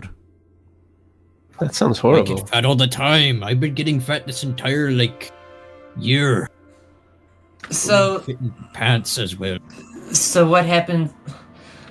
Why is it such a steep cost to marrying Bud? What are you asking? The elemental guy. Hmm. Well, because you people decided that you would marry him. Well, some of you did. I think all of us did. Oh I have a no. pretty good marriage. Bladebeard said marry Benjamin. Wait, does right? everyone marry me? No, or, wait, like, no, yeah, wait. one yeah. person? I said marry Bud or more. Yeah, Yeah, yeah, everyone did. yeah, everyone said marry Bud apart from Bud, obviously. I sense that this will be a good harem. Do you not agree? What? I agree. I Is have that no like idea. food again? You know, I really hate the ones where there are so many people pining for just one and only one of them wins in the end. I much prefer the ones where all of them win. Do you agree? Yeah. Not really. Yeah, I'm always rooting for the one that's like really weird and then it never wins. Hmm. And it's just like sad. And then they go for like the generic one that's like the childhood friend. Like who wants that? No. Isn't the childhood friend always put aside? I feel that's the norm. Yeah. Yes, unfortunately. I always root for the childhood really? friend, but they never win.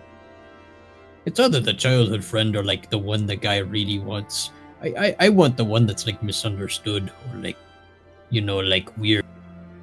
Hmm. Like it's like a slime or something. I don't know. You can just say Lyri.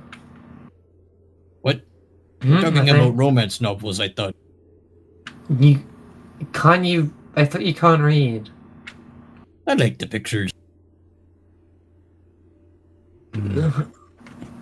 Well, if none of you wish to demonstrate, then I'm afraid my second boon would be unavailable. But I appreciate your cooperation, nevertheless. So, what shall happen now? I believe I require your consent. For what For now? what? Well, do I send you all back? Do you want to go to the same place, etc., etc., etc.? I believe you were discussing that. Yeah, let us all go back to the ship. If we jump off tower, do we fly back up? I've been wondering that. You will either break yourself upon the rocks or smash into the ocean. Okay, I'm gonna avoid jumping off tower now.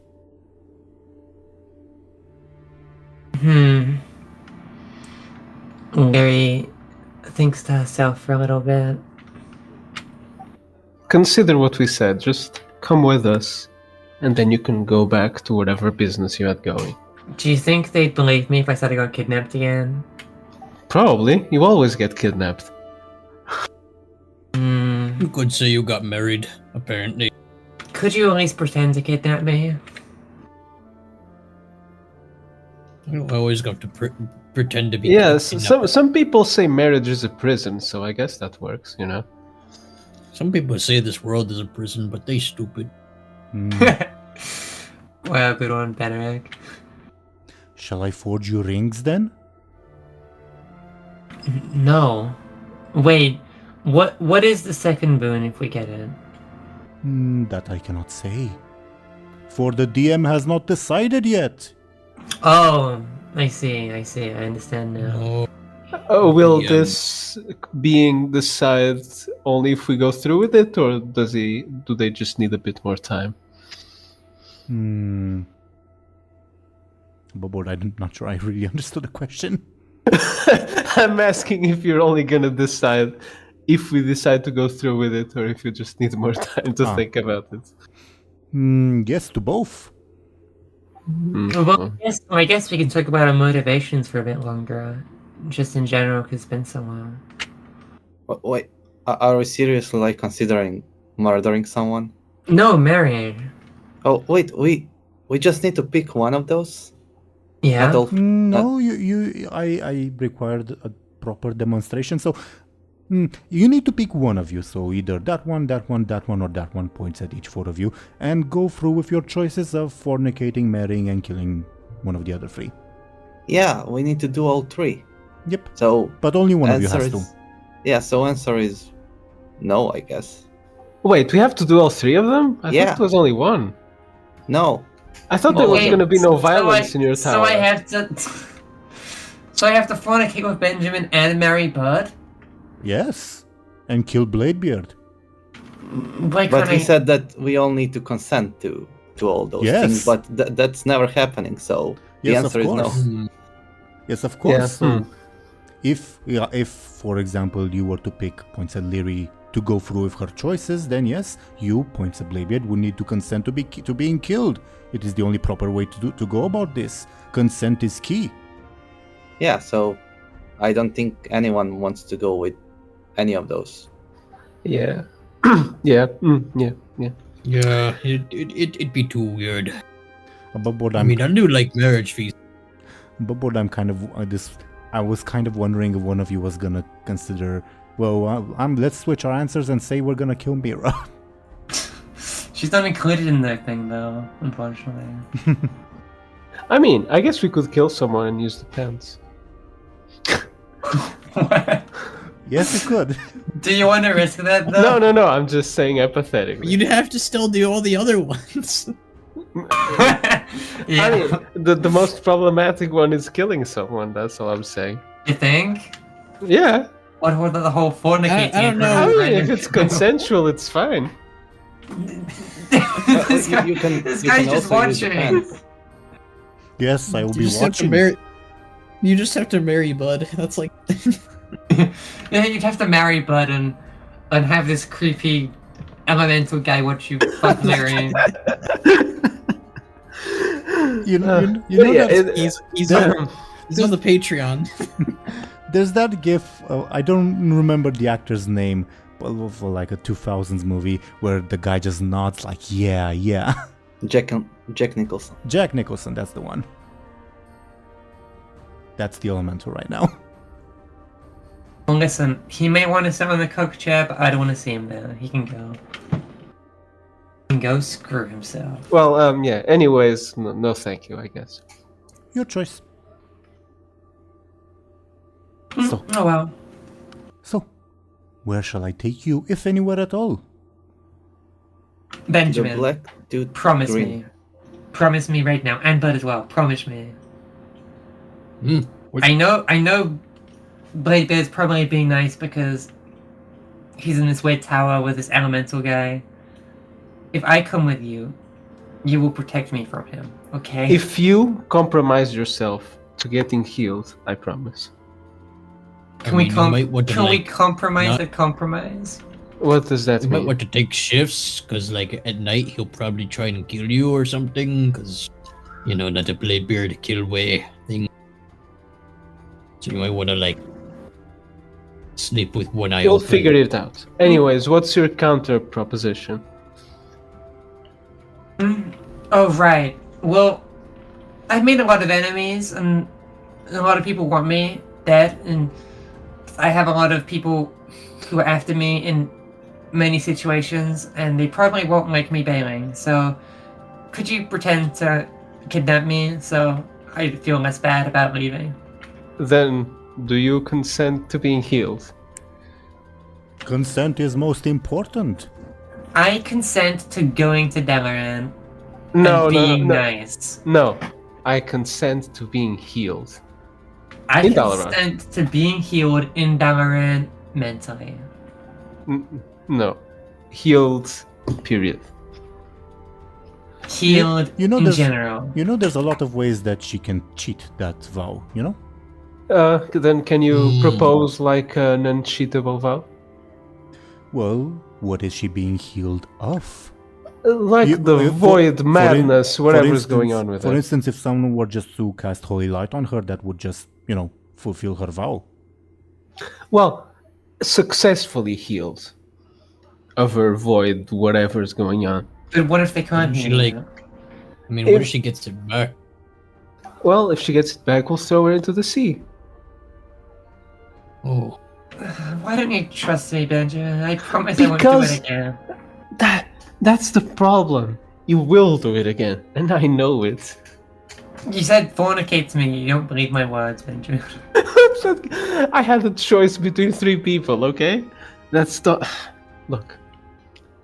Just say you're gonna come with I us. don't think he could handle me. Did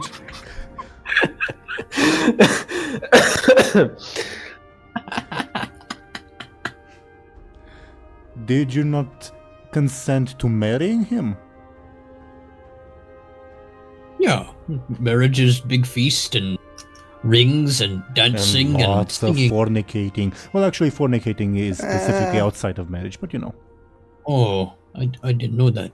I just thought Depends on the marriage marriage. was like super best friend. I consent to going back with you. And to get healed. But if you have to marry but- Lyri but then. you have to pretend to have kidnapped me for all interactions with people who might be after me, because Sure.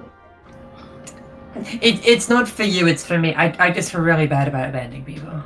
But then, why would the people after you would be worried if you were kidnapped or not? They're evil. Well, Isn't one well of they're them only evil from your point of view. also isn't one of them her family? Well, that one aside, but like the ogres and the assassins and whatever. Do they care? No, we'll beat them up.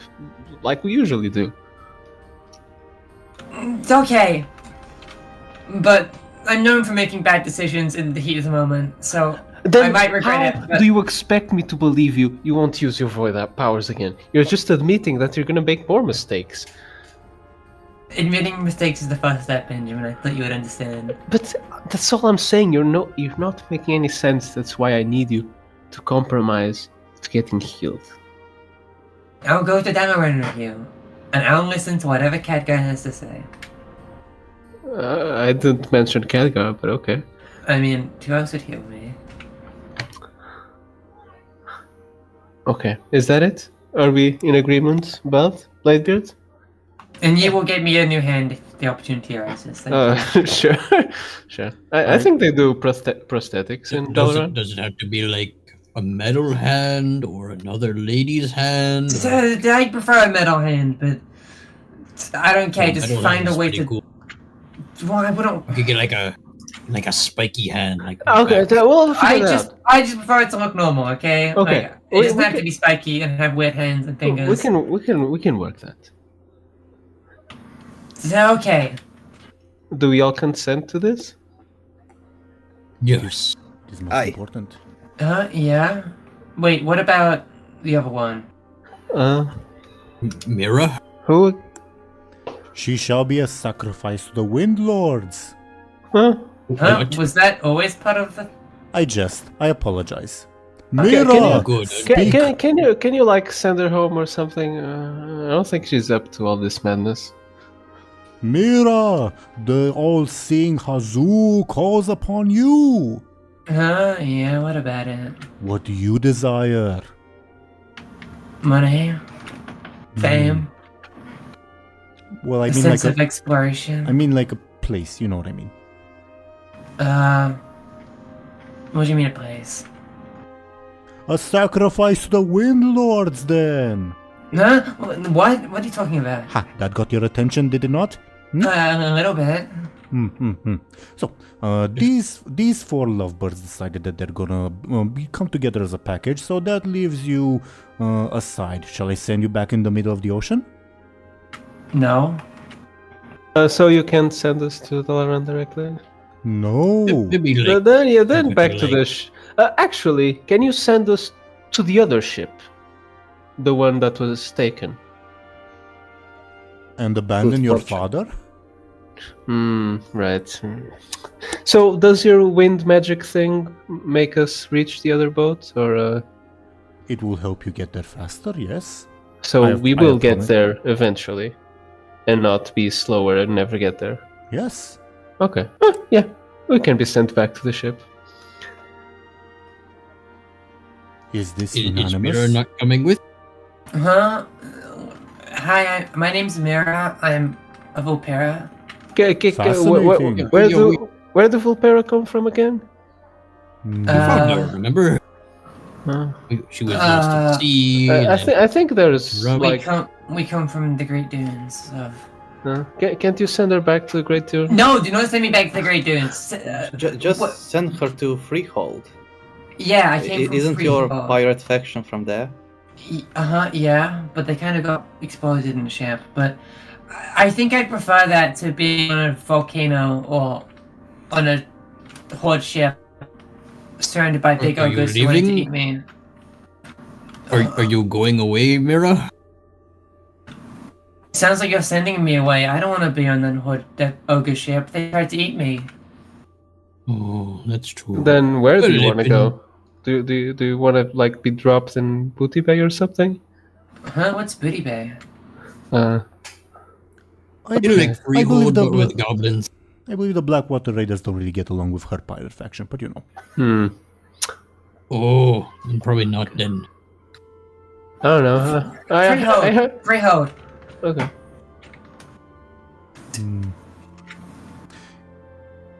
What if instead I were to send you in the middle of a group of bloodthirsty blood elves? Huh? You could not. I think that would be most amusing. For you two, points at Lyri and Mera, to switch places. I think Mera could Like a- charm them. Like a Freaky Friday? Yes, Freaky Friday indeed, although I believe it is Tuesday. Oh, Freaky Tuesday. Where exactly are the elves? I could probably run away.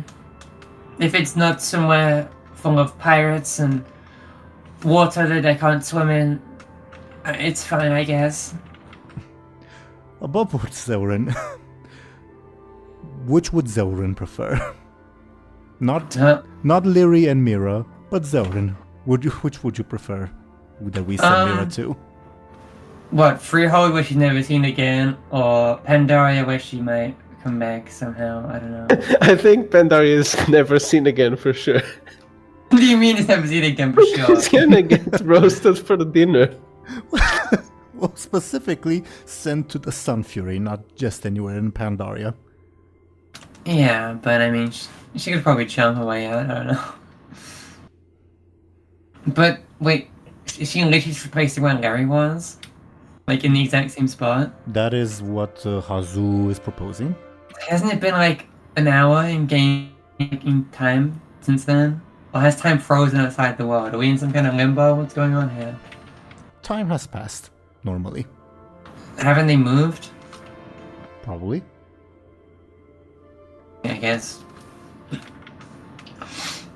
The options are A, sending the Mera to literally nowhere, but then her artifacts get lost forever, or they go to Pandaria and... I mean, she can leave them behind. So Why would she do that? She likes know. treasure.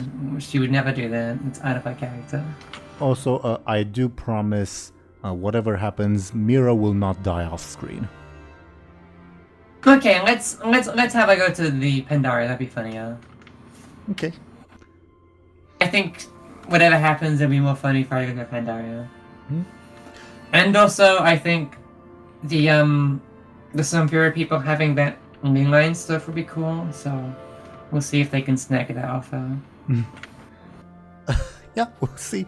I guess Zoran, like we usually did with Lyri, like on each session, what happens to the character. Oh god, the Mera Chronicles. Yeah, I think that'll be.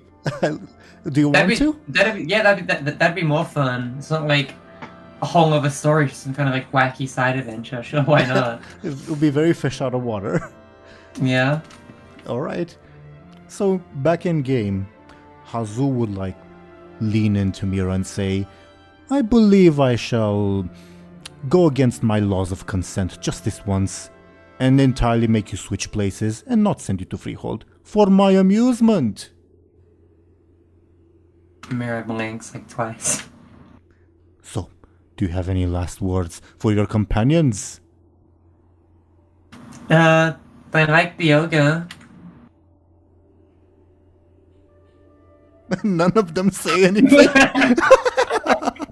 This is so depressing. It's been good, Mera. I hope you do not die, and I hope you find what you are looking for. Bye, I guess. Yeah. Yeah. Good luck, Mera. With life in general, I guess. And don't die. That's very important. Yes. Incredible. I hope you manage to find your father. What was ever a plot point? Just brought it up out of nowhere. All right. Then Hazu smiles to himself and says, "Again, do remember, if you ever require my boon, just call out, 'Oh, mighty Hazu, grant me your boon!' And I require unanimous consent. Also, because you have entertained me, if you also call out, 'Oh, mighty Hazu, I wish to see you,' I will bring you to my tower. But again, unanimous. All right?" Okay, Hazu. Yeah, Okay. thanks. All right. Then may the wind take you all. And Mera is whisked off to a land she's never seen or heard of before. Incredible. Yeah. Wow. Benjamin, Bladebeard, Moarg, and Lyri are taken back to the Black Grin. I did not expect this like Deus Ex recap thing to result in a cast change. Very strange, but Mira's a fun character, but I think she'd be more fun off screen. That sounds really backhanded, but I'm being honest. Like, I don't know. I wish we had like the time and all that to make like a machinima series of Mira's bizarre adventures. I think it would be real funny. We already had Bud's Bizarre Adventures. That was in season 2. You can write Mira's a novel Bizarre about Adventures. Mera. Listen, I like Mera, but the issue with her was just that there was no inciting incident to make her bond with the rest of the cast. And I mean, Lyri kind of is known for if she's consistent at one thing, it's abandoning responsibility and going somewhere completely different with no forewarning or goodbye. I think she's done that like 3 or 4 times now. Okay, so as you all are carried by the wind, I'm very curious. What are all of your thoughts on what just happened? At this point, I'm just numb to all the weirdness. We've been whisked into the sky by an old troll man. We've had a dream where we were in underwear killing dinosaurs. This is nothing. This is nothing. Just another Tuesday. Yeah. Fair enough. Fair enough. I suppose so. Morg, your thoughts on what just happened? I'm also curious because you just lost one of your friends. he's sad, but at least she's not dead. But I mean, She will be. I mean, to be fair, you guys literally had her on an island that was exploding, and She's gonna end up in one of the crates that Garrosh brought to Ogrimmar. oh my god, the she's raid. getting up in the underhold. Yeah, she's gonna be in Yeah, the raid. all like super shad up, like Lyri, not Lyri, Mera. Oh god, I'm giving Lyri ideas. Yeah. Well, Zoran will will talk about Mira's fate off screen and yeah. what she'll be up to. I'm sure it'll be very entertaining, but I'm also kind of afraid that it might never see the light of day, like public, if that makes sense. Because Bladebeard and Benjamin at least don't really care about Mera. Yeah. I mean, the Sun Fury will eventually come back in some way. I mean, it's that like part of the main story. So yeah. I feel like whatever happens in Mera will probably come to light that way. Yeah. Oh, we'll deal. So, as the wind carries you at dozens of kilometers per second, like at blinding speeds across the ocean, and eventually deposits you back to the Black Grin, you'll see that the Black Grin is now pretty far away from Lapidus, above board, more far away than it should be, probably the aid of a certain air elemental that has like pushed it to safety. And let's say the gust of wind like pushes a gathering of people on deck aside because the ship is overcrowded and deposits all four of you on deck. You're now on deck once again, and everyone, like all the nearby NPCs, just stare at what just happened in shock. I would like to compel Lyri. Huh? About what? The void within. I want No. want her to go void crazy again and try to murder everyone. No. Before you do, either Alright. way, I need to check how many fate points Lyri's supposed to have. 3. True. Oh, she has three? Yeah, you have 3. Yeah. You're supposed to have The 3. same amount as Mera. That's That's a nice coincidence. okay. So because Lyri rejected the compel, she will lose a fate point. What happened to the island? Bladebeard. Yeah. So you're still on me about trying to destroy the ship and Bladebeard just Look, destroyed the entire island. Bladebeard is just stupid, and you make bad choices. Of all things, like, I mean this as surprising to Lyri, a Naga will approach you casually and she'll say, "You've returned with... Who's this?" Don't worry about her. She's our prisoner, kind of. Yeah.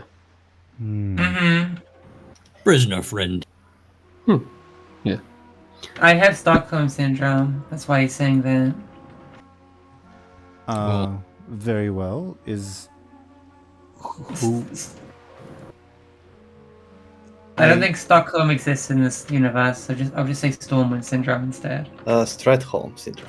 Stratholm. That's good. That's a good one. But the Naga Helza will say, "So, what now?" And just as she says that, a strong wind begins pushing into the sails, giving you an extra boost of speed. You really want to save the parent of Bladebeard? Yeah. I'm not gonna stop you. What's all this? What's this strange magic? Where have you all been? We made a new friend, I guess. An elemental with a nice mustache and a hat. Mighty Hazul. Yeah, Mighty Azul. Yeah, I'm pretty sure it has like 3 or 4 U's at the end. It's something. How would you know that? I don't know, by the length that he said. Because it's not Hazoo, it's Hazoo, you know? Maybe it's Hazoo with O's. That's what I thought. Possible. Rosa blinks blankly. I think Vera will step on the scene and say, "Oh, you're back." "Hello," says to Hey, Lyri. Vera. "Hello." What's up? Hello. They said you parted ways. No, I'm back. They say about all the missing people? What missing people? The crew. Oh, Yeah. that sucks. Yeah. At least they're alive, right? Shrugs. That's not very reassuring. I mean, Vera isn't really alive, technically. Well, anyways, how are you feeling about some how do you say this? Shipjacking, ship invading, ship attacking. No, Plundering. Who are you asking about board? Vera. She shrugs and says, that's Bladebeard's cat, who suddenly forgot the ability to talk. Sorry. Vera shrugs and says, No, we are not plundering. We are. So, Yeah, we're saving, but we need to Yes. attack the ship. explain what's going on to Look, me. there's this old guy that was like a friend or ex of Bladebeard's. I don't really care. He was on this island. We got Ex? to the island, and then we kind of made peace with him. But then we kind of went to beat up the Naga that were making weird sacrifices, and we get back and find out he ran away with our ship and crew. it wasn't the Naga that were making sacrifices, it was the ogres. Oh right, yeah. So like, doesn't matter. Did that? We The were, Naga. we were supposed to be sacrificed by the ogres. Speaking of, I think Tar would approach you and say, "You gone, you back now. Indeed. Indeed. Me take charge while you gone." Good or bad? Leans in, "So why should I let you have charge back?" But beat him up. I don't think you want enemies on board. He flexes and the ogres behind him get ready to Can brandish you their weapons. settle this with arm wrestling or something? Just don't make a mess. With a singing contest. Tend to make messes when I arm wrestle too, so Benjamin may get a careful from you, and let me see if you have any stunts that may apply, because I don't remember. Sorry, careful. Yes, careful, and yes, your perceptive stunt would apply because it is about noticing something. I got a 1 + 2. That's 3. I need to roll a sneaky to oppose. Just give me a second to remember what this person's sneaky is. Oh yeah, they weren't that sneaky.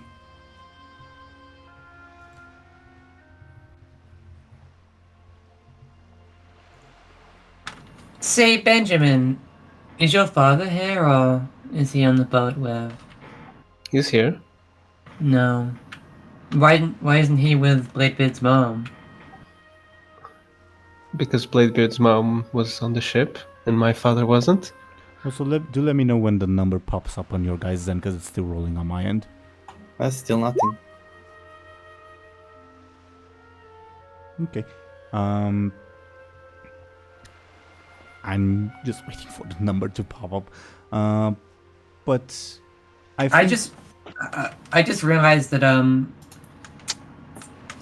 this is kind of out of nowhere, but I just realized that one way Mera's story could come out, even if it's a weird way. She just have the pen that makes an autobiography, so maybe one day we will come upon that that tail One. written down some.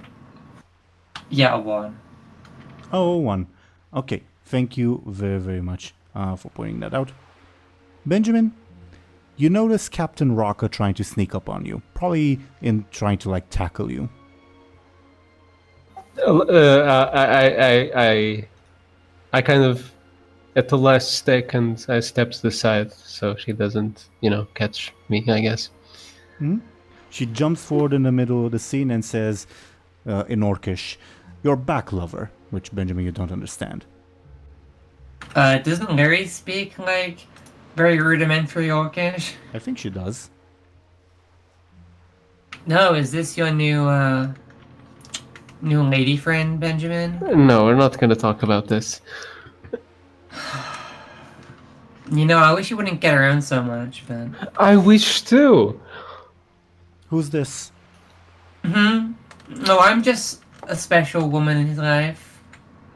She extends a hand towards you and says in Orcish, "Captain Raka of the Korkron Elite," like emphasizing that, like, yeah, I'm better than you. I meant I'm his cousin, but thanks. Lyri will try and shake her hand. May I get a forceful from you because she's trying to like squeeze your hand? Sure, but it'll squeeze very hard because my force isn't good. A -3. I think you're going to lose your other hand. Oh no! What if it's my void hand? Would she grab a void hand? Looks like a normal hand because she's using a disguise. Oh, okay. Yeah. So, Can we roll a 50-50 to see which hand she's using? well, Raka would extend her right hand, which would mean normally Lyri would have to answer with her right hand, and I believe Lyri's right hand is the one that was chopped off, I think. It was specified, but I don't remember which one it was. It was, like, Benjamin specifically chopped the hand Lyri was using at the time, which naturally would probably be her right hand. Yeah, that sounds about right. Okay. Still waiting for the results of the roll, but it's almost certainly better because she has a forceful of 5, I don't think it's possible for her to get worse than -3. No, it is not, but I'm curious by how much she beats you. 5. That's Oh god, that 8 void points hand difference. doesn't exist anymore. 8 points of damage. So, what happened? We haven't established if the void hand feels pain, but I guess it would. She squeezes so hard that she squeezes through the void hand, and she like retracts her hand in shock, like, "Oh shit, did I just accidentally crush Lyri's hand?" But when she pulls back her hand, Lyri, your hand reforms, but it is very, very much in pain. Yeah. Like I said, I'm his cousin. You have to... What sorcery is this? Foul demon magics. It's called having a prosthetic. She is not worthy of you, lover, says to Benjamin in Orcish. Didn't you hear her? She's my cousin. Bubble, you don't speak Orcish. Oh, sorry. I thought she spoke common right now. Yeah. I just shrugged. I don't know what she's saying. I told you I'm his cousin. She... Explain, Benjamin. Explain to her. She does. Whatever. Okay. Maybe we should have used the boon. Whatever. Let's focus on our upcoming attack, right? Right. And I'll Attack, just says Jonathan, the old orc, who, let's say, also popped up on the scene. Well, yes, the other ship kind of kidnapped Bladebeard's mother. Don't say it like that. They won't care. What he means to say is the ship is overpopulated, so we're capturing the ship and throwing all the people we don't want on it. Well, we do care, says the old orc. Bladebeard has helped us, so we will help him. Thank you. You're a very honorable man. They also have all the supplies from, the supplies we had. Yeah, they did kidnap my mother, but also kind of not that important. They also took all our rum and food and stuff. I decide where the ship goes, says Tar. In Orcish or Common? Common. Tar does not speak Orcish, she's an ogre. Oh, sorry. I'm confusing the names. Yeah, but just handle it with the arm wrestling or the... I don't know. Figure it out. You can always do a political marriage, bud. What marriage with who? The ogre. A guy? To unite your tribes. I'm open to it.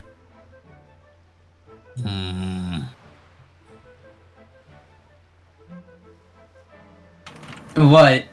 Is his tribe not good enough for you? Is my Lyri tribe not good says- enough for you? No, because last time you married someone, you killed them. I don't trust that. We weren't married. They were just my partner.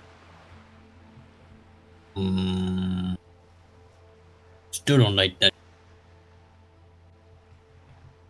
Then I suppose I will decide where the ship goes. And I decree that we go that way. And let me roll some dice for a random cardinal direction. Remind the bud has an ability specifically made to throw people off things, such as boats. I know. Alright, guys. Whatever he rolls, if he doesn't roll the direction we need to go, use the pens.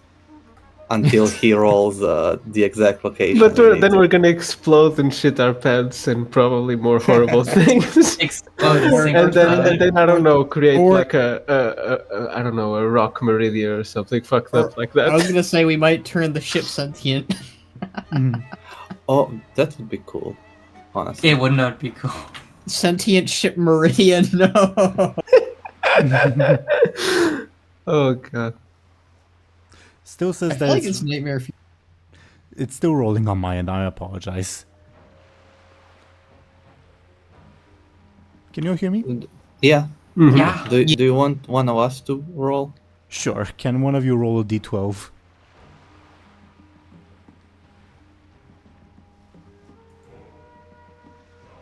Oh, yeah. Both me and Zelrin rolled. I got a 1. Oh, you got an 11. Oh, you Yeah. got I got an 11, Zoran got a 1. What did DoomGoblin get? A 10. 10. So, yeah. We 11, just combine. So that's 22 divided by 3. That's 7.3. So he points back in the direction of Lapidus.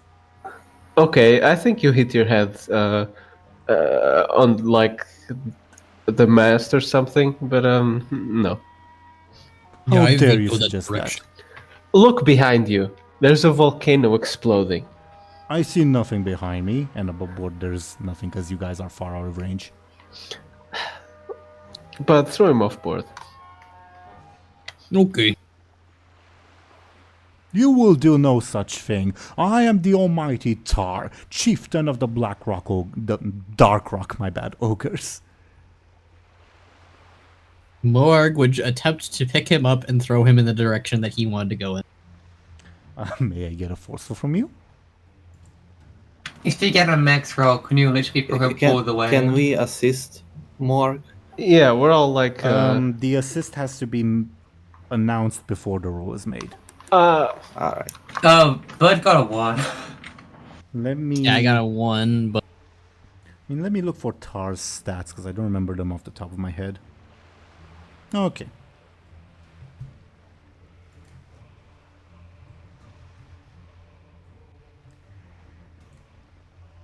While I roll, I've typed it in, but I'm waiting for the result to pop up. Oh, by the way, Bud, was this using your stunt or was this just, the forceful roll? I guess it's too late now. But were you intending to use well, I your was gonna. stunt? I want It to was compel. supposed to- I want to compel Morg. By the way. Okay. I'm gonna compel his former warlord. You know, he has this instinct of a warlord that he has to depose any who would question his rule. So he will throw that man off board, whatever he has to do.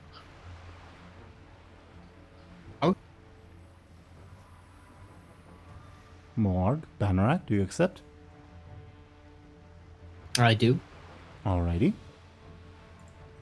So you are now of singular purpose. Gotta throw this person off board.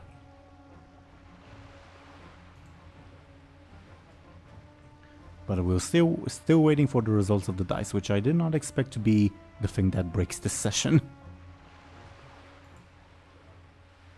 Why is Bladebeard on Benjamin? Why is Benjamin on Bladebeard? Good question. Nope. Do let me know if you guys see the numbers pop up on that note. Nope. Maybe we should be the ones rolling for the NPCs. You guys were so scared about Lyri killing people, yet immediately Maybe Look, if we this roll is a some- mutiny, okay? We have to handle it. 8. 8. An We're 8. definitely going to. With an 8, he begins to throw Moarg. Don't you want to do some things? Yes. Like re-rolling? Yes. Oh, you got a critical miss. I didn't notice that. Ouch. Yeah. Yeah. I'm gonna be re-rolling that bad boy. What are you invoking to reroll? I will invoke pirate captain. He's probably thrown people off of ships before, so it would make sense that he would be able to know to do that. Has he? But okay. Well, DoomGoblin, you're a neutral third party. Has Bud thrown people off the ship before? I don't see why not. Okay. Didn't he literally throw Mera off the ship onto the island like a few episodes ago? What? Yeah, do you remember? Mera didn't want to swim, so Bud threw her onto the beach. Okay. I mean, He's I- done I- it before. So. I can see him like if we were like being attacked by Bloodsail Buccaneers or someone throwing people overboard. Yeah. Why not? Alright. Can I please get a reroll from you then? All right. Give me your energy.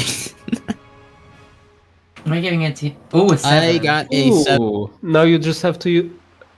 Doesn't he have and a stunt for throwing people? Well, the stunt is kind of separate from the roll.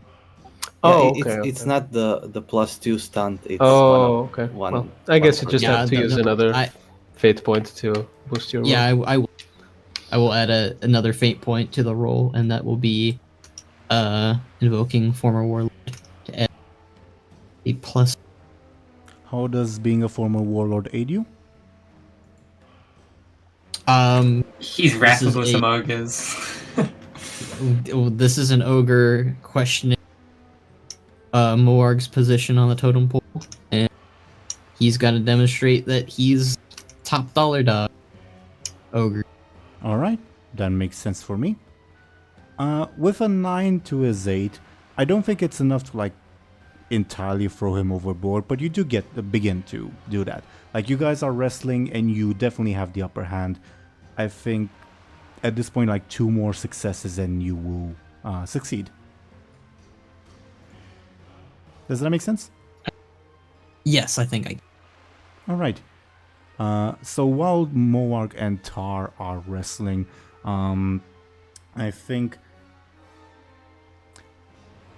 the orcs are kind of neutral because they like got their position stolen, so they're not in a position to complain. And Bud's ogres are cheering for Moarg, and Tar's ogres are cheering for Tar, which creates quite a bit of commotion. What does everyone else do, as in Benjamin, Bladebeard, and Lyri? We start assisting Bud for the next rolls. Yeah.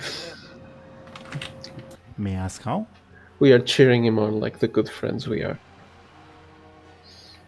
Yeah. Should we intervene, or do you want me to just? No, this is like a... what do the orcs call it? Makora or whatever? I think we should let them do their thing. Raka turns her head to you. And when you say that. And she says, "What do you have in mind, lover?" in Orcish. Yeah, I don't understand it, so I just shrug.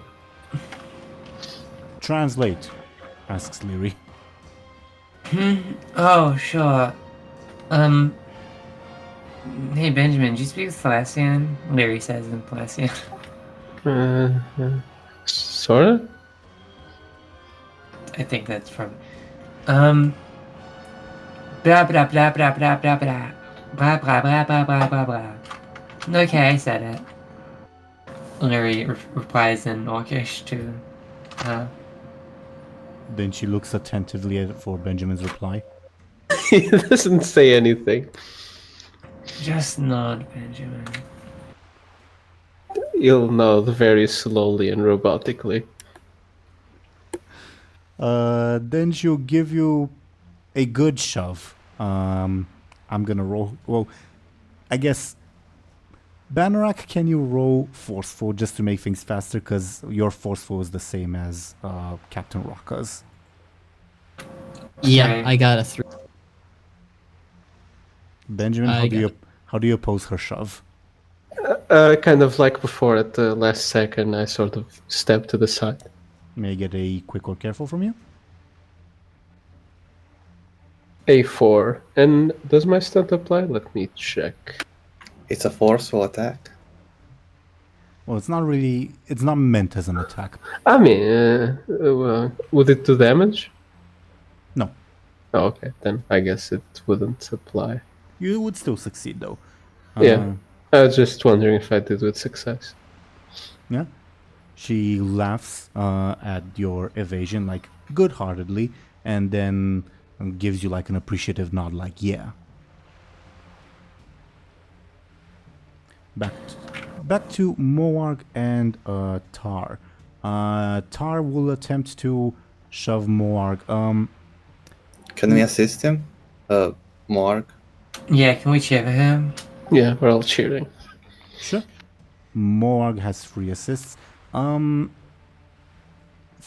I guess. Can I have you rolling quicks for Tar's forceful, just for simplicity's sake? Mm-hmm, sure. Thank you. He got a 4, by the way. Well, the 4 was from before. That's my previous roll. Right? Oh, Ian got a 7. 7, yeah. Morg may get your, I guess, forceful if you're like pushing back against Tar. Yeah, I got a 6. So that'll be a 9 with us. Yeah, for 9. Yeah, Tar makes little headway as you continue pushing him. Morg, it's your turn. Do you push? Do you attempt to throw? Yeah.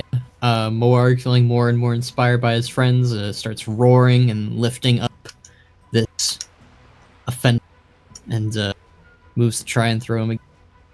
May get a forceful from you, and Thompshire may get your quick as, you know. I got a 7. Well, you got a 10 to his 7. Oh, yeah. Ooh, little advantage there. Okay.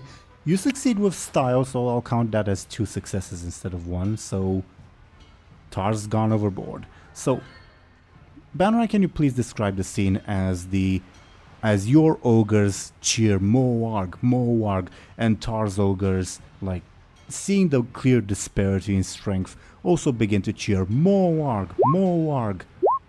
The floor is yours.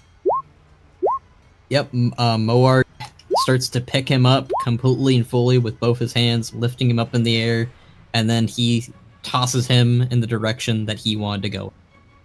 And he lets out a loud shout, a loud roar, as he's chucked overboard and plops into the water.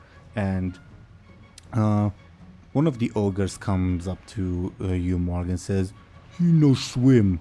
Help?"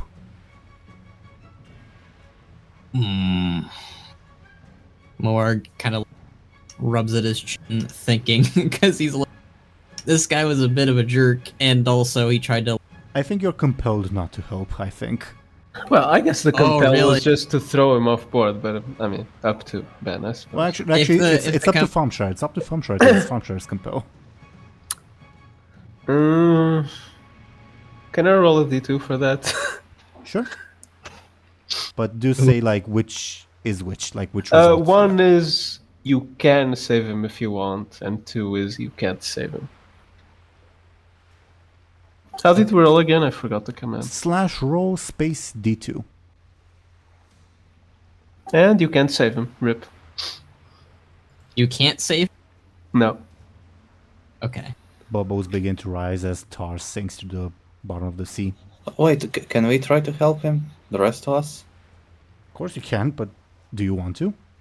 Sure. What does Bladebeard do? I don't know. How will throw a Bladebeard rope. save a 1-ton ogre from sinking? I don't know, with Gurin's help and the Iron Dwarf's help. I think Gorin and the Iron Dwarf will We're gonna get like a will bunch of sink. sinking dwarves. You just have like this big pile of bubbles, just like a bunch of like, dwarves and one ogre. Gurin, just for storytelling's sake, Gurin like rejoins you, Bladebeard, almost as soon as you pop back up via the wind. Says nothing because, you know, on a day's work for you to pop back in.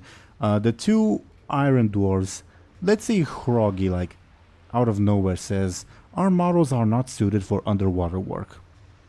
No, I was thinking we throw like a rope and he grabs on it and we pull. Blinks. Yeah, Is that your command pride designate? Yeah, sure. And Hroggy and Brig will endeavor to throw a rope to the sinking Tar. Brig will say, who shall hold the rope? All of us. Please define all of us prime designate. Well, yeah, just both of you. Hroggy and Brig? Okay. Yeah, and Gurin and Bladebeard.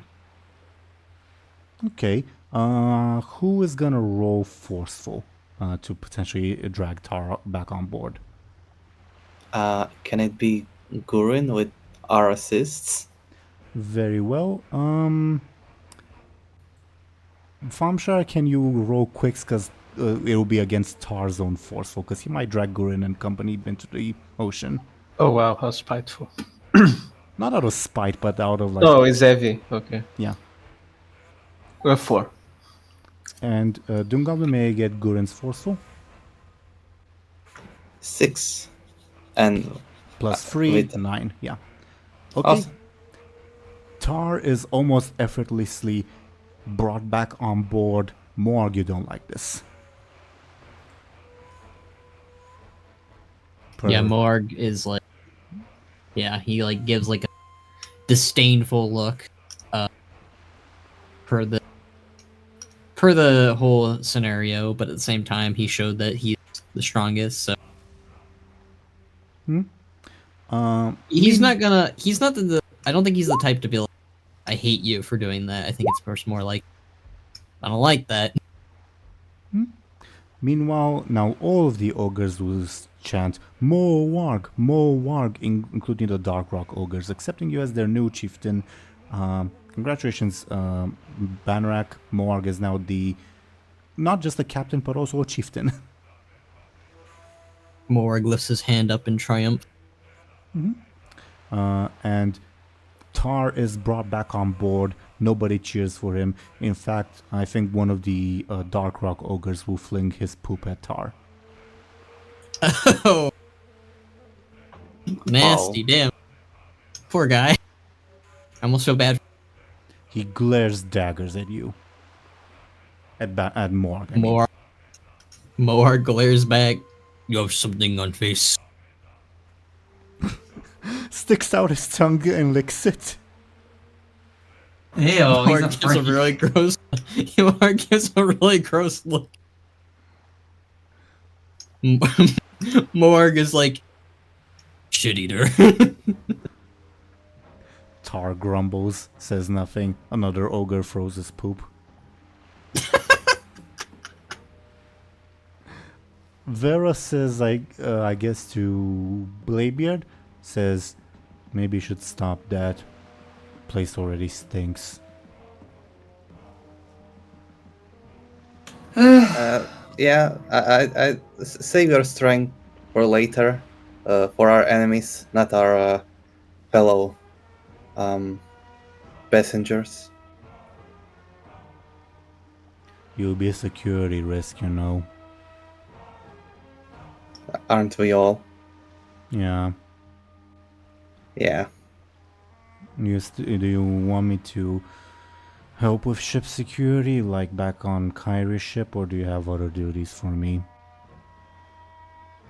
Well, I guess Morg is the captain, so ask him. I think he'll appreciate your help. Oh. Okay. Then Vera will go to ask Morg. She's followed by the Vraiku lady, which I guess... I don't remember how tall Vraiku are exactly, but I think they're about as tall as ogres, I think. I think they're That sounds taller, weird. like way taller. Oh, well, there you go. I Morg, think so, anyways.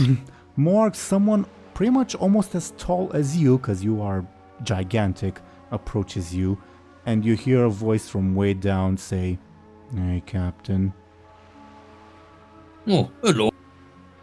what do you want me to do on the ship? Like, you want me to be in charge of security, like back on Kyrie's ship?" Oh, yeah, that sounds good. Okay. Be a tough job, Captain. All these people kind of want to kill each other. Yeah, there's a lot of people. And I think you feel someone clapping you on the back as the old orc Junatum comes up to you, Morg, and says, "Well done, well done."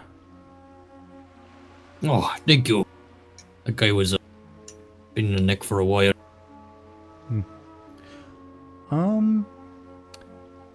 Lyri, can I get your careful? I got a 2. Alright, and let me check to see someone's stats in the meanwhile. Just a second. Alright, that's where on the alphabet that name is. Sorry about that.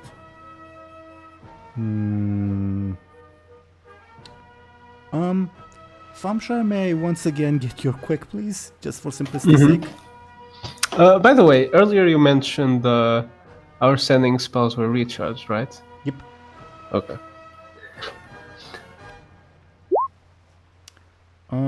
Lyri, do you want to leave it at that? Huh? Leave what a what? Your 2 versus someone's 5.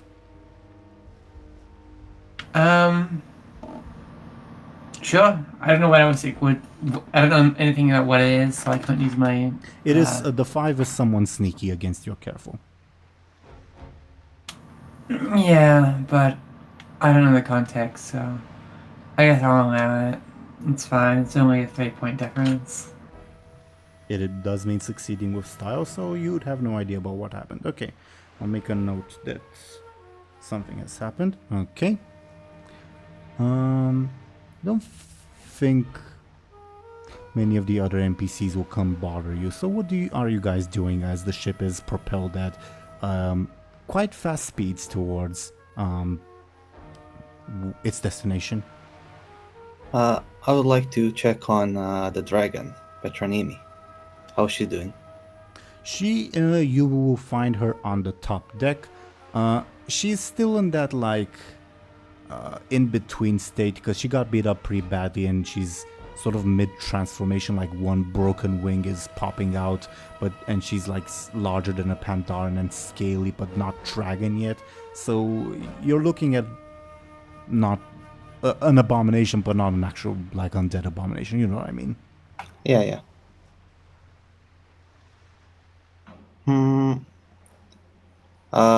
I'll use my stunt, the Hello Darkness, my old friend, and ask the mysterious voice, like, if there is a way to help her that's like here on the ship, like now.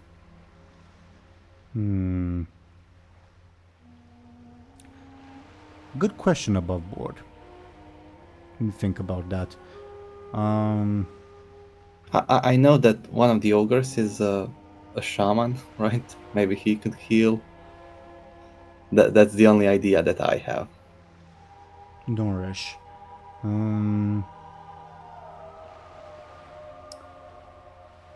Sacrifice or the elements.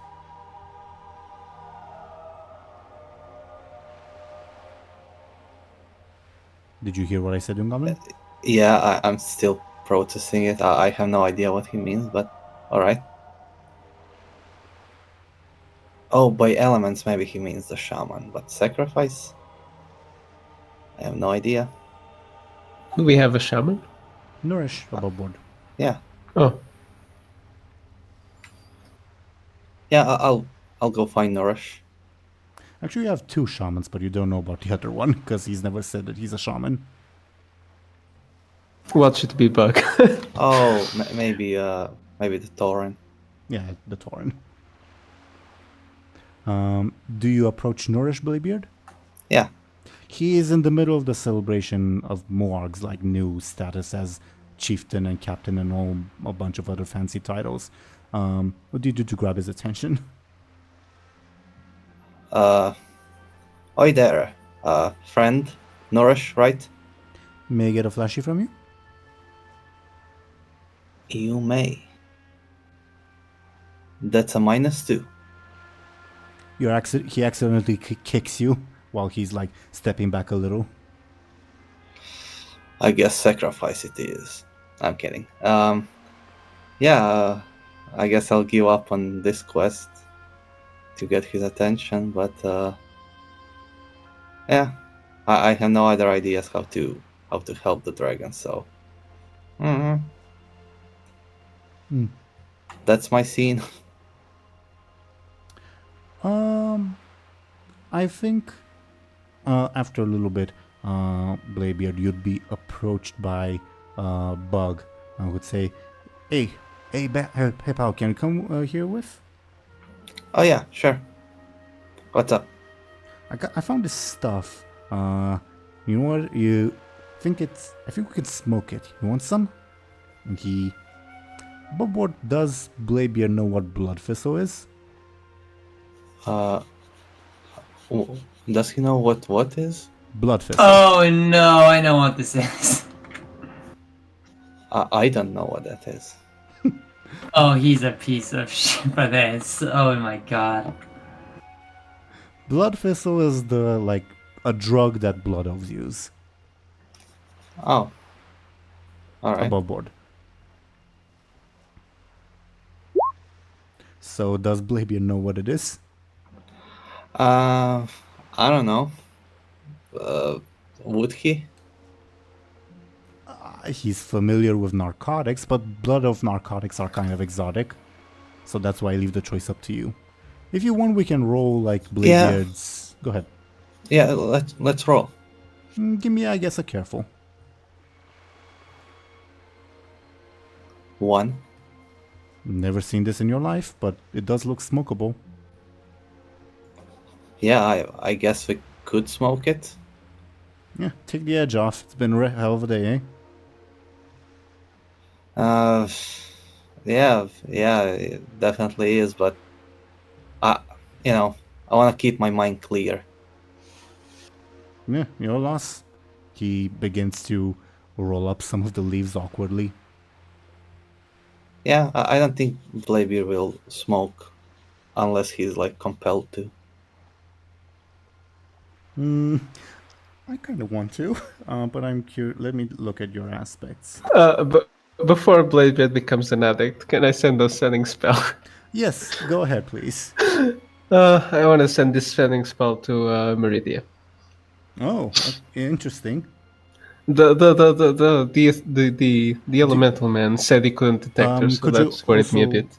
Yeah, Yeah, I have it typed out. I'll send it after. Yes, in chat, please. Yes. Okay. Hey, it's been a while. I know I should have said something earlier, but some wind guy said he couldn't detect you. Are you safe? Sent.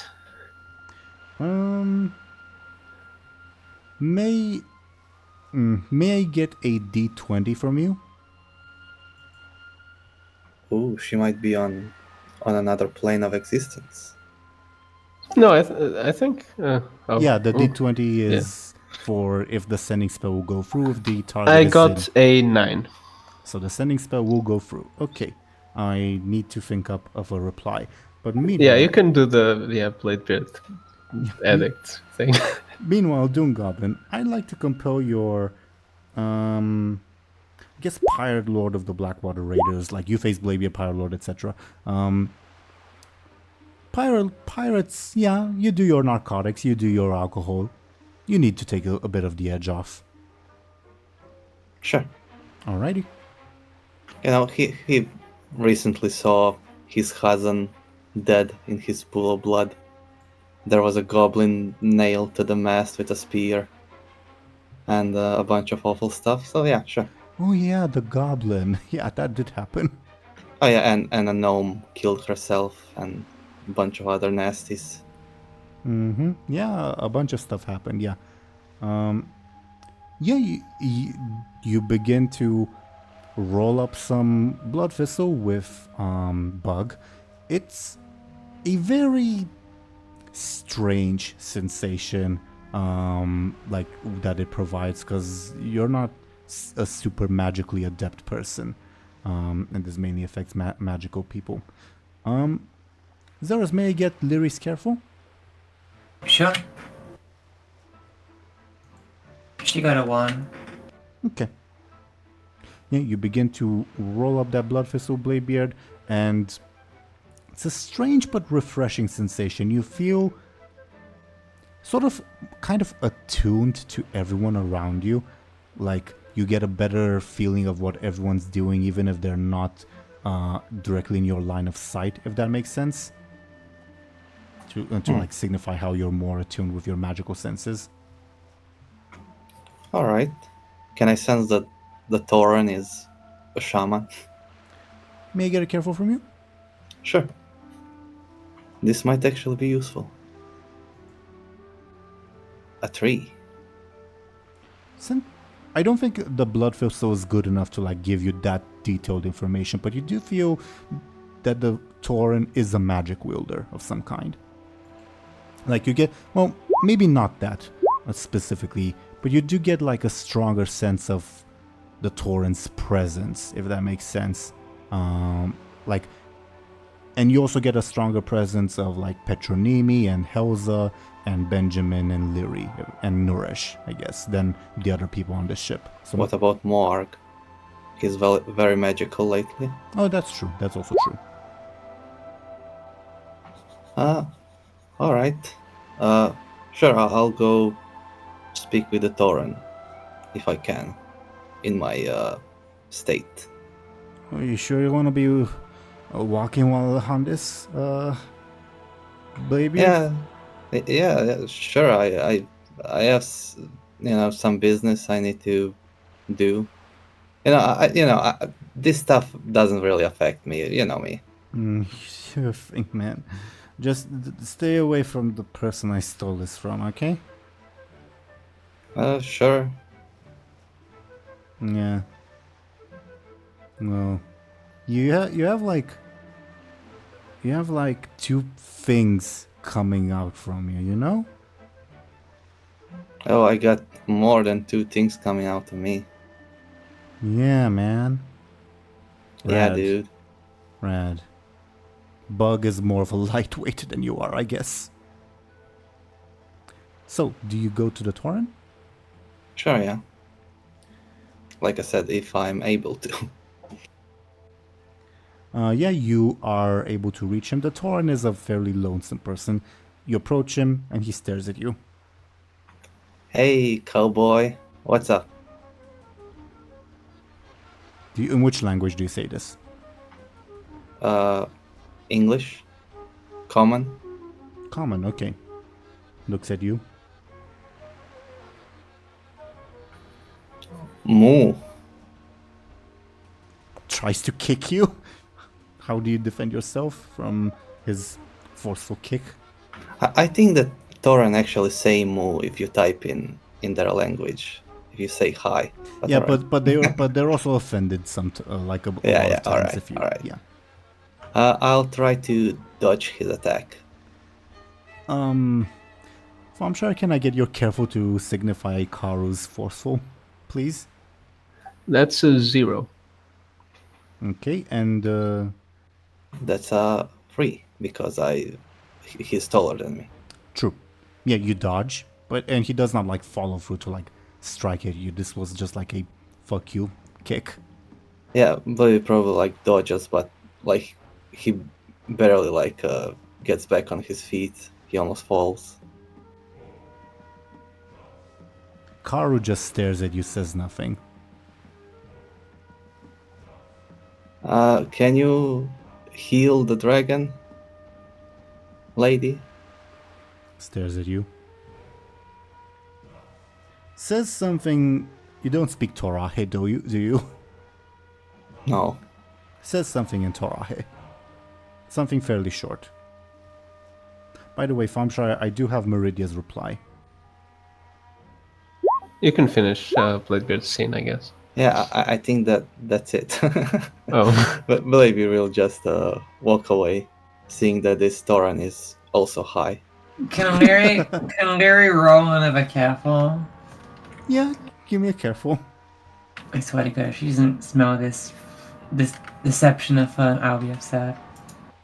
A -2. Oh my God. I guess people were literally throwing shit around, so I guess it's fair that she won't still to smell the blood thistle.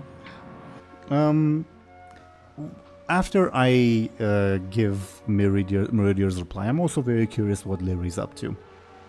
Thompshire Benjamin, Meridia will reply, "Hey Benjamin, currently on trial, Chamber of Air. Can we talk later? Wait, how do you know the sending spell?"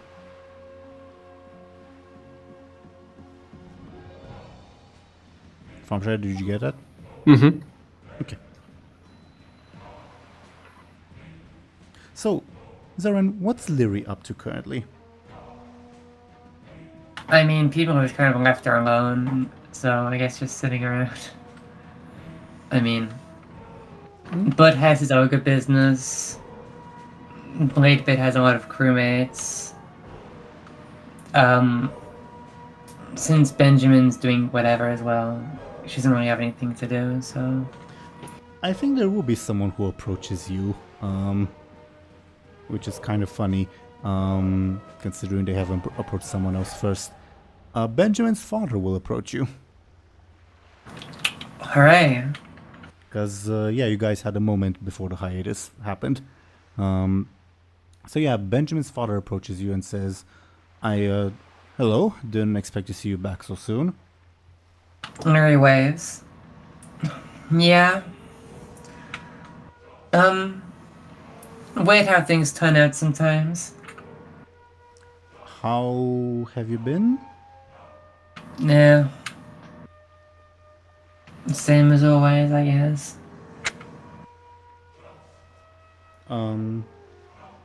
Are you back for good?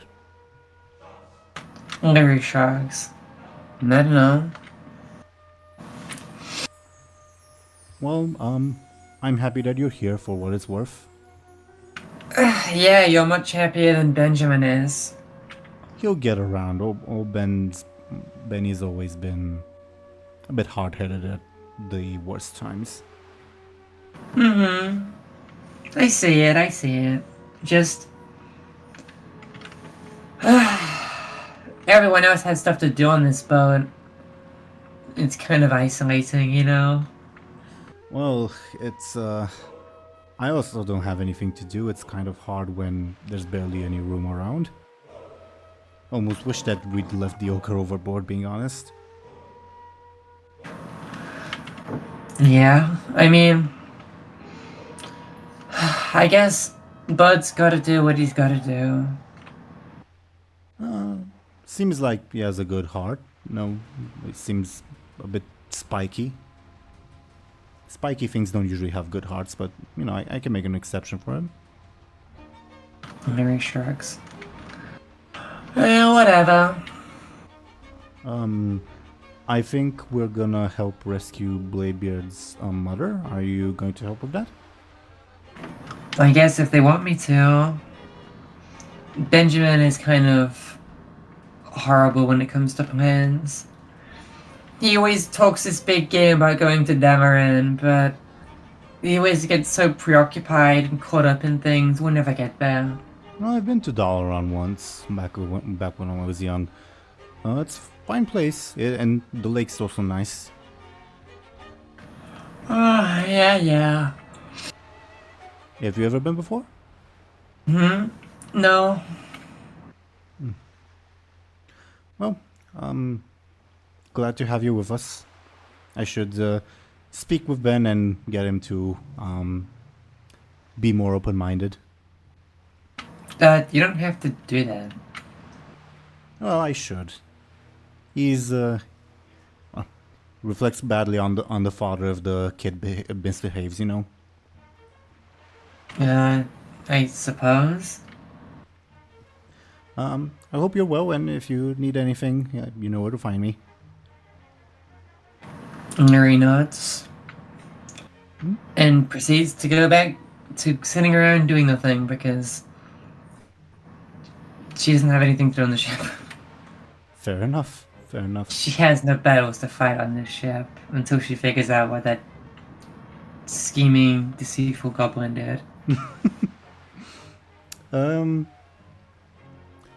Anyone like Benjamin, Bladebeard, or Morag? Do you guys want to have a scene? Do you? What's up with you guys? Well, I just had a brilliant idea. Bladebeard knows that some herbs or drugs have like healing properties, so maybe he'll try to get Petronimi to take a smoke. Sure. No. Maybe it will heal her. Sure. I mean, it kind of gives you a magical boost, right? Slight one. Can I get your careful, Bladebeard? Wait, how are you gonna make like? I don't know. He'll take he'll pull in a smoke and then give her mouth to mouth. Oh. That's horrible. He's gonna end up being eaten. No roll required then, Bladebeard. You do that, and it's the weirdest kiss or mouth-to-mouth you've ever felt because you've never kissed lizard people before, and it does nothing. I guess you would see maybe her eyelid twitch a little. Oh, so it is doing something. You're not sure if something good or bad, but it's definitely something very minute. Yeah. Alright, that's it. He'll not push this theory further. Sure. Unless compelled. No one's spending that fate points for this scene.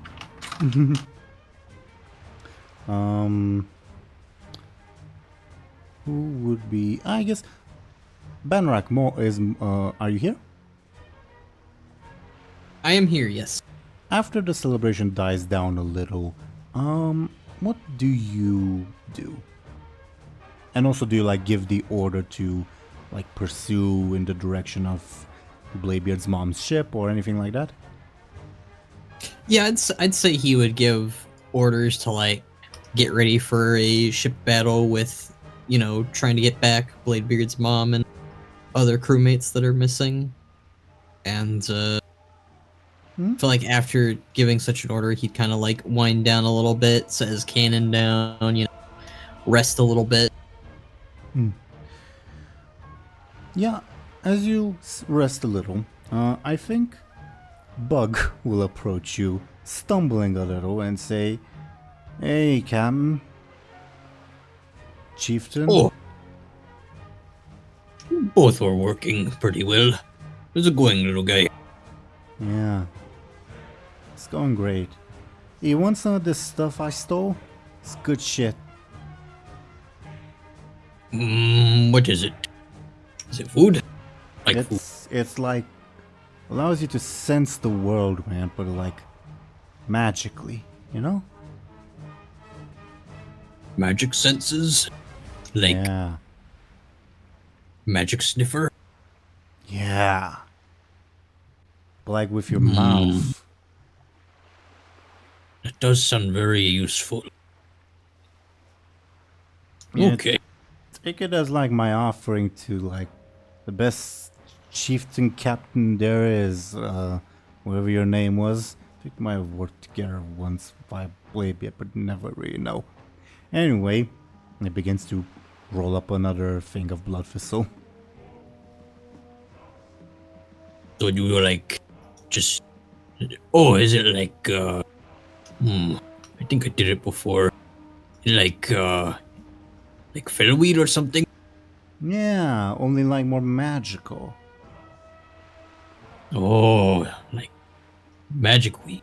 Yeah, less like burny and more magic-y, you know? I like that a lot more. Fellweed was nasty.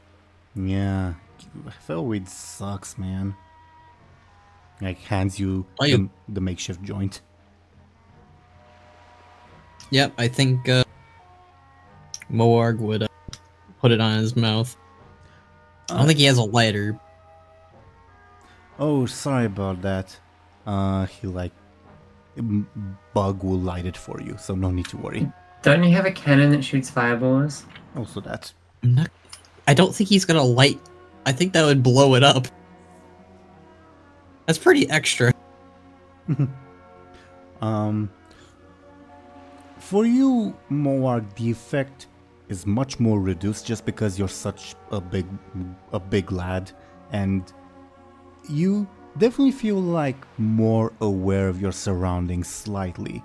But you definitely get that like familiar feeling of, for instance, when maybe you were out drinking with Bladebeard and maybe whatever got Bladebeard out drunk just was only like slightly dizzying for you. You definitely get that feeling like, yeah, you're gonna need like more to like really get into it. But you do feel more aware of your surroundings and like especially of the magic-y people. I can sense things better. Yeah, man, it's like you're floating on cloud silvermoon. By the way, Lyri, yes, you may give another careful if you want.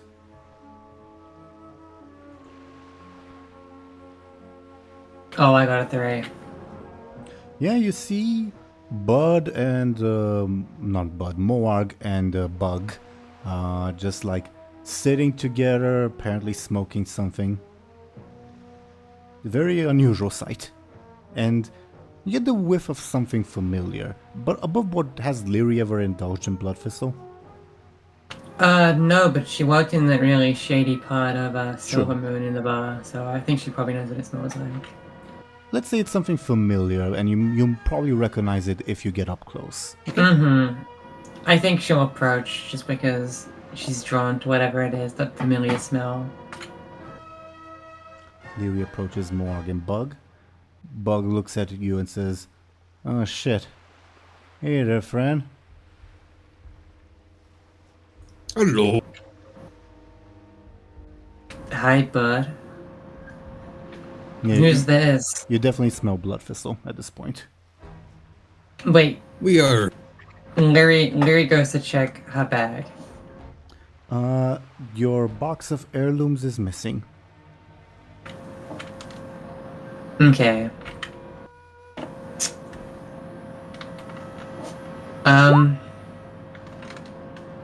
So where is it?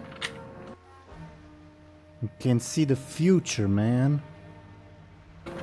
Where's the box? I'm gonna roll a d20. Well, unless someone else wants to roll a d20. I mean, it's still a D20. I can roll. Sure, please, just because it would take like forever for the number to pop up on my end. Lyri just kind of squats down next to the goblin to look at him at his eye level. 18. Says, where's the box? 18. Okay. It says, "You want some?" And like, offers the joint that he has. Lyri raises her hand and asks again, where's the box?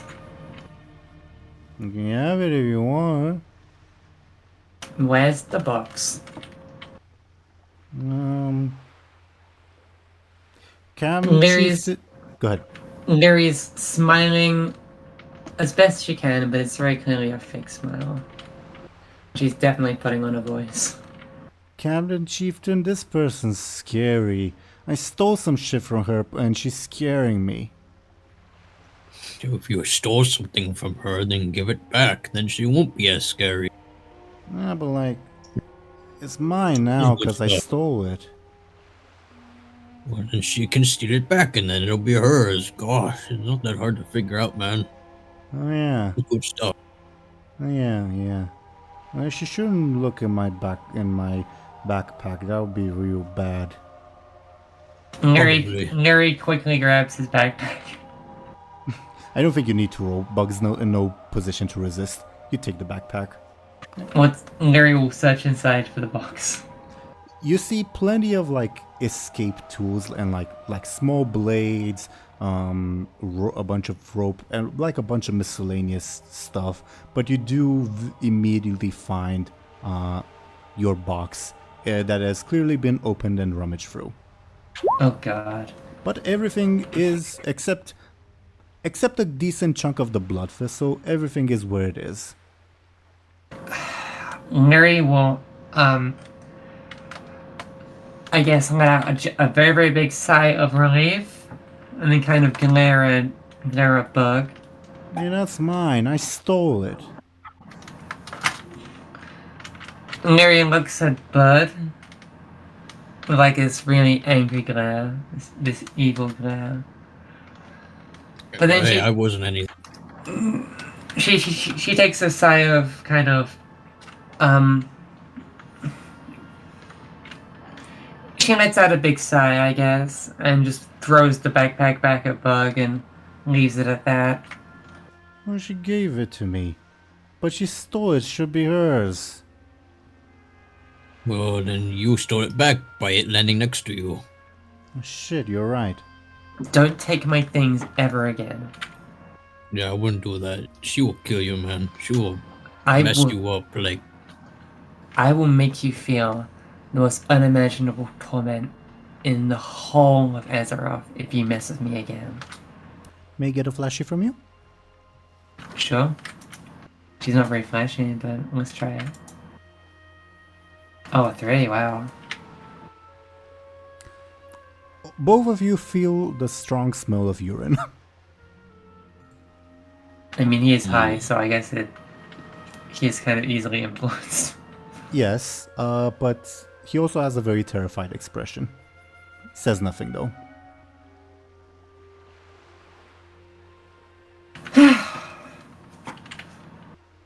If I killed him, Benjamin would have my other hand, even though I'm totally justified. I'm one of Captain Bladebeard's friends. He'll have your head if you have mine.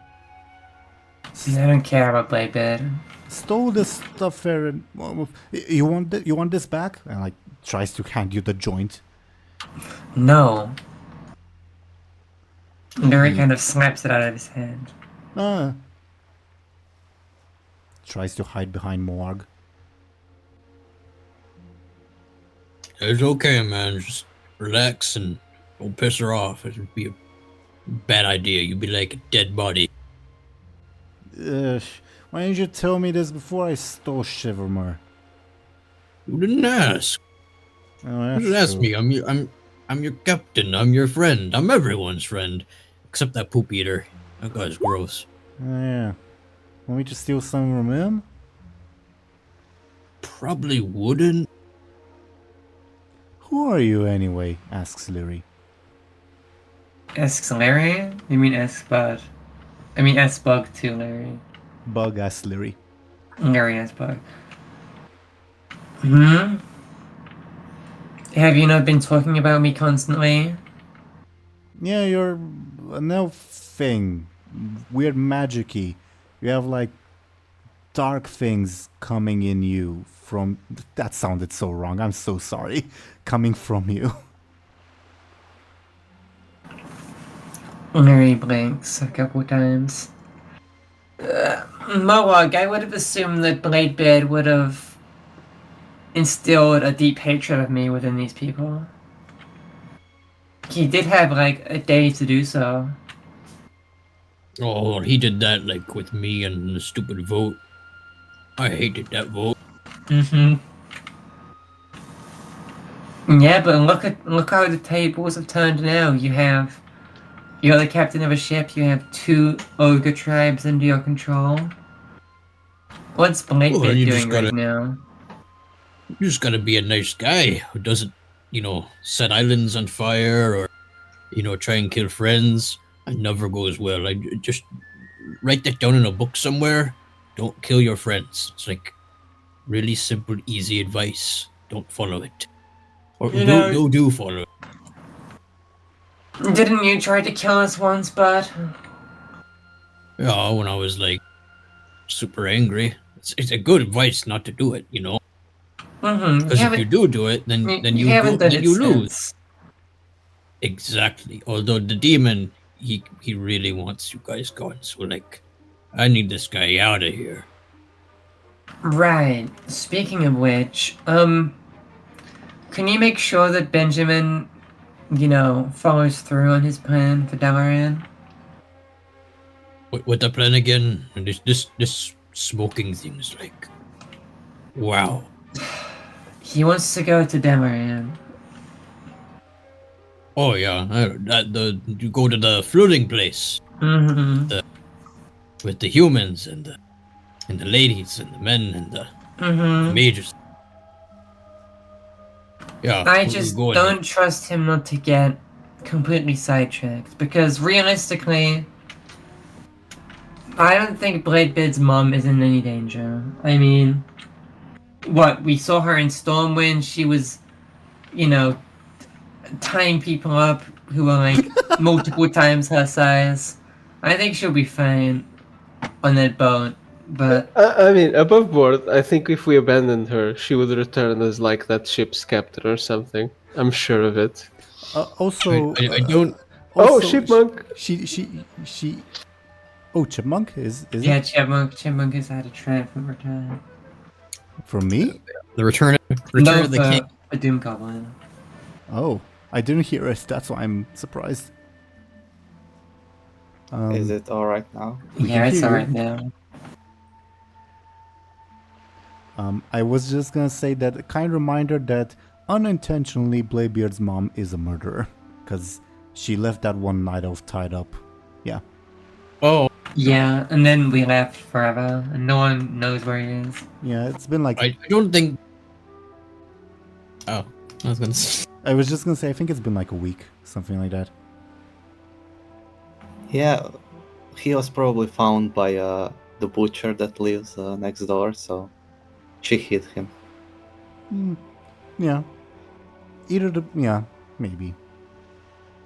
I'll think Or, about it. or he was found by the police and Well, guards, I mean. he's either dead or chopped up in a cellar, so yeah.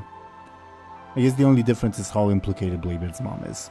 Anyway, Yeah, I think if he was chopped up in a cellar, he'd still be dead. It's not like a mutually exclusive thing. anyway, I apologize for interrupting. That's okay.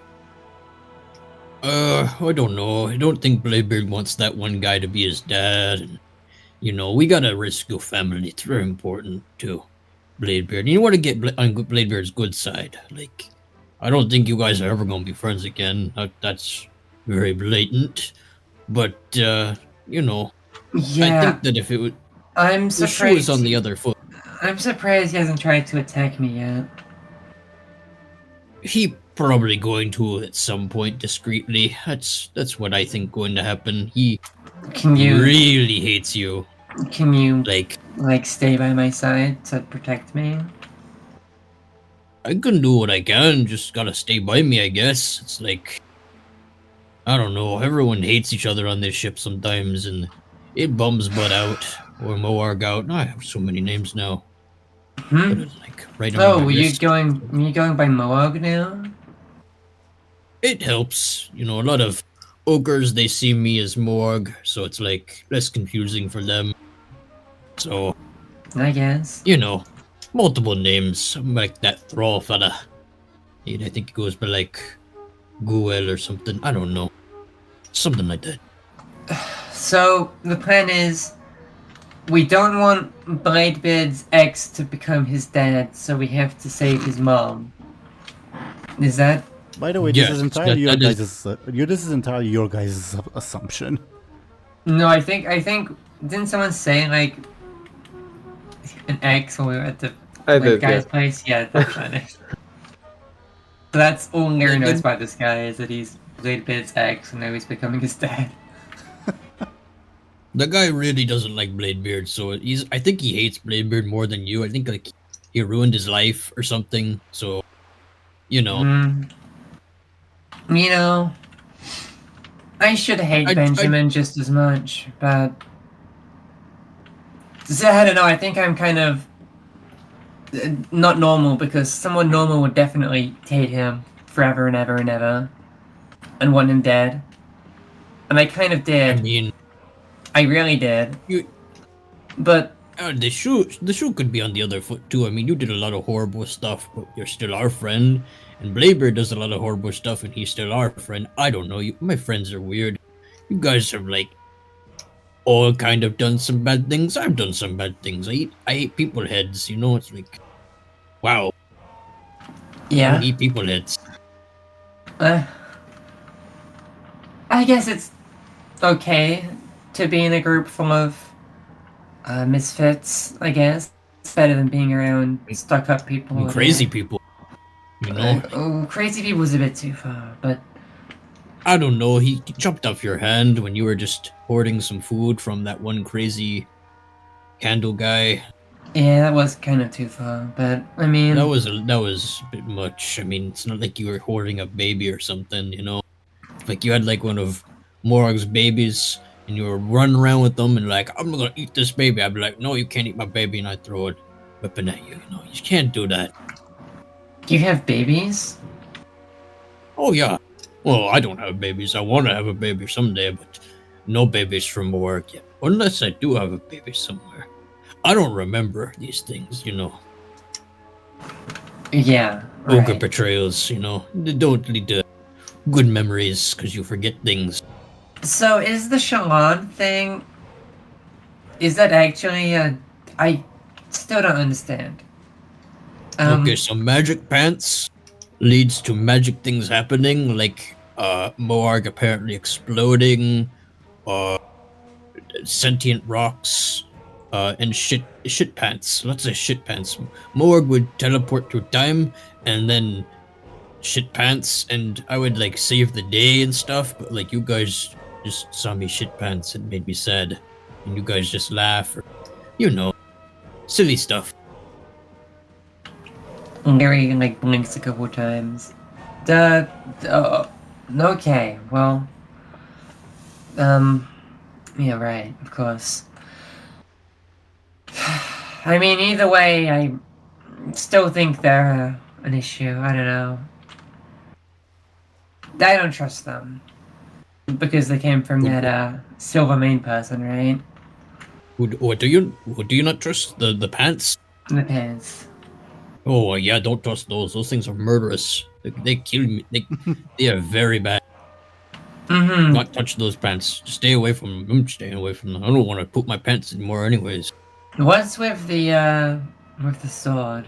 Is that a new Oh, this shiny thing. Yeah, I picked it up. Looked very, very impressive and very sparky. So, you know, picked that bad boy up. Have myself a nice cannon now. Have a nice sword, and yeah, doing great. Lyri, you do sense quite a bit of arcane magic from that sword.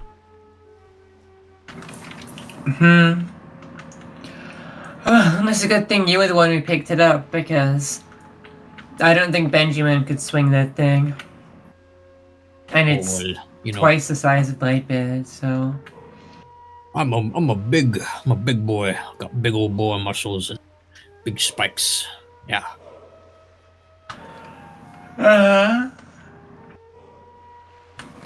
You know, the ship's still taking forever to reach the other boat. Yeah. Above board, I was either gonna finish the scene. I was gonna finish the scene and then have Benjamin or Bladebeard, hey, do you guys want to have a scene or not? And after that, reach the destination. Oh, really? Okay. Reminder that you guys are going very fast for a boat. I know, but we're still not there yet, which is kind of... It's not fast enough for Lyri, but... Does Benjamin or Bladebeard want to encroach upon a scene? I don't have anything in mind. There is a pile of piss right next to us, just keep in mind. Just another reason to not go there. God, what a horrible ship. There's ogre poop everywhere, there's goblin piss on the floor. Ugh.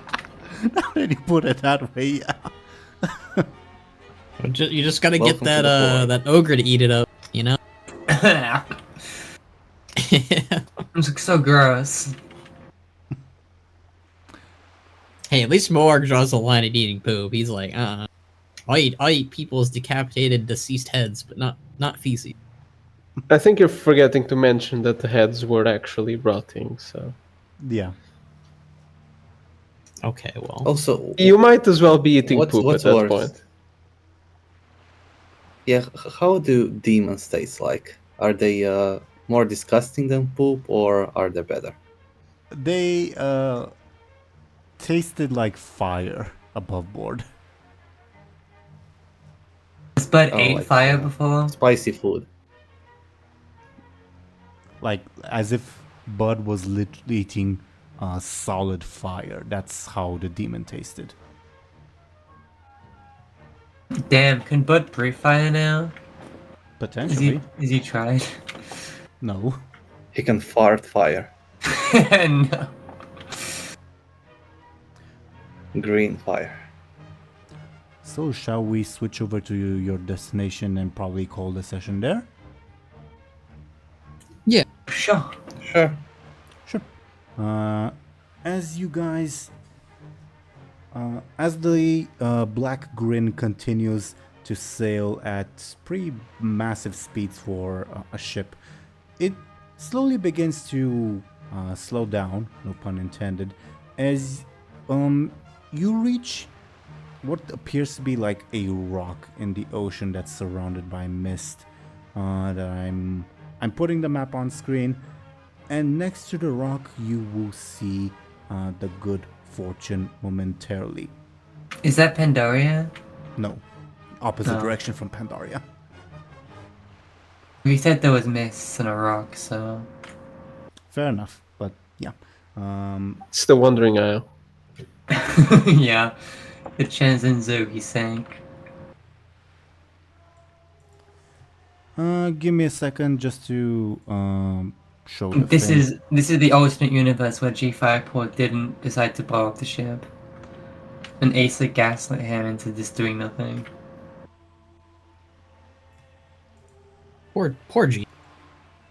For real.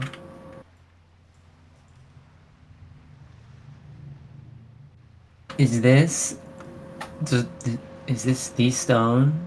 Is this the rock in the ocean? Zelris, you feel not Zelris. First of all, Zelrin. Second of all, Lyri. No, you don't feel anything magical. Damn. I'm gonna ask that about every single rock we find in the ocean now. I Understand? hope you know that.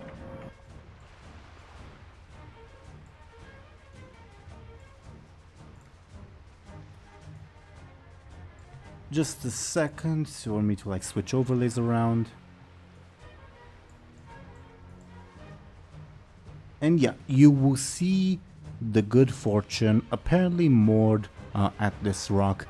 And as you approach from the west, sort of southwest-ish, I propose that this is where we call the session, if that's alright with everyone. Sure. Sounds Yeah. good. Yeah, that's fine. Alrighty, thoughts on today's session? Okay. We're back. It was really good to get back into Yeah. kind of the Yeah, back into the gist of things, I guess. yeah. Again, I did not expect a cast change. Yeah, I didn't either, but I mean, I Yeah, also they- didn't expect a wind elemental to want to see us get married, murdering each other, or fornicating. So I thought it was the perfect coincidence that there's 4 of you, so I just had to ask that question. Fair. Also, above board, before the session, I messaged Zelrin, hey, for this recap portion that we're gonna do, the players weren't aware what the recap portion is. Do you want Lyri to be there? And I did not specify anything else. That's why Lyri was there. I imagine, Well, I imagine Zelrin, you were more expecting like a vision quest sort of thing, or like a dream sequence. I was expecting more of just whatever happened last time to just happen again. Just Benjamin's back in her mind and just talking again. Ah, I see. I I am very much again looking forward to Mera's adventures in Pandaria with a bunch of Sun Fury. I hope her golden feather catalogs everything that happens because Definitely. I mean, what a story to tell. And above board, the only reason, Zorin, that Lyri has not received like a sending spell from one of Oscuri's mages is because we gotta talk about what happens to Mera. Yeah. And probably the sending spell will be the first thing that happens this upcoming episode. Mm-hmm. Speaking of sending, I hope you all recognize the Chamber of Air that I name dropped. The Chamber of Air. In Meridia's reply to Benjamin's sending. Not really, no. Is that one of the people we know? No. TLDR, the Chamber of Air, it's more present in like the older novels where Dalaran is a thing. It's basically sort of an alternate dimension where the Council of Six meets. Oh, yeah. She's in a courtroom. Oh, like that scene in the Warcraft movie where they're like in a big circle in the sky or whatever. I don't remember the Warcraft movie that well, being honest. Yeah, there was like a. Well, it took place in a floating Dalaran, even though like Dalaran isn't supposed to be floating yet. But yeah, I think I know what you mean. Yeah, I know what you mean. That area. Above board in the books, the Chamber of Air is described as. I sent a picture on Discord, by the way. Let me check. No. Maybe that's the Chamber of Air in the movie, but it's not supposed to look that way in the lore, if that makes sense. In the lore, it's supposed to be like everyone that's in the Chamber of Air is like shadowed, and you can't really make out their features, even though you know it's the Council of Six. And the weather is constantly changing like every second, and it's very trippy. Ah, okay. It says here that the yeah. Chamber of Air is in the Violet Citadel in the movies. Yeah. Well, that's one interpretation of it. I'm going more with the book interpretation, but there you go. In the book, it's like literally kind of an alternate dimension. That's why I had you roll to see if the sending goes through. Make sense?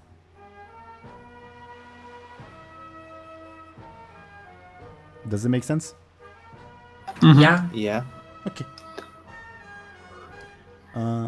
Either way, I guess thoughts on the first half of the episode, the recap portion, so to say.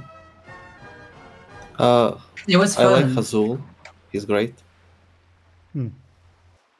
I felt a little bad that because you guys were intending to turn like Lapidus and Giljum into like your unofficial base, and then Bladebeard blew it up.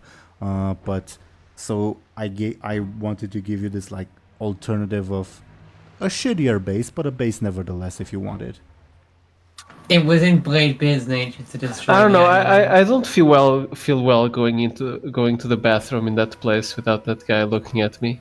Yeah, the guy who sits in the cook chair. Yeah, I don't He's know. like, about I don't know the concept of being. I'm gonna observe this. him. He would if you consent to it, I guess. That's the one.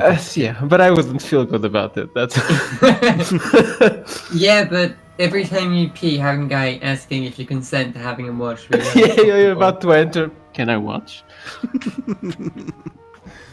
Bladebeard will only let him if he pays up. He's the Like, type of I appreciate he respects our boundaries, but don't ask. he's the type of guy that chair in hotel rooms is made for. The cuck chair. That's where he sits. He's gross. This video will be age restricted anyway, so fuck it. Yeah. But no, he was cool. I liked that he was funny. I liked that it was a bit of an icebreaker to get us back in. For people who are watching this, I guess, I don't know if they're just binging the series or whatever. That was like a 6-month break between this one and the last one. So Yeah, we've took a bit of an unintentional, I guess, hiatus. We're back, for better or worse. And I decided completely arbitrarily, without consulting any of them, so it's my fault if you guys if anyone dislikes it for that matter, that we needed a bit of a refresher at the start of the session. I liked it.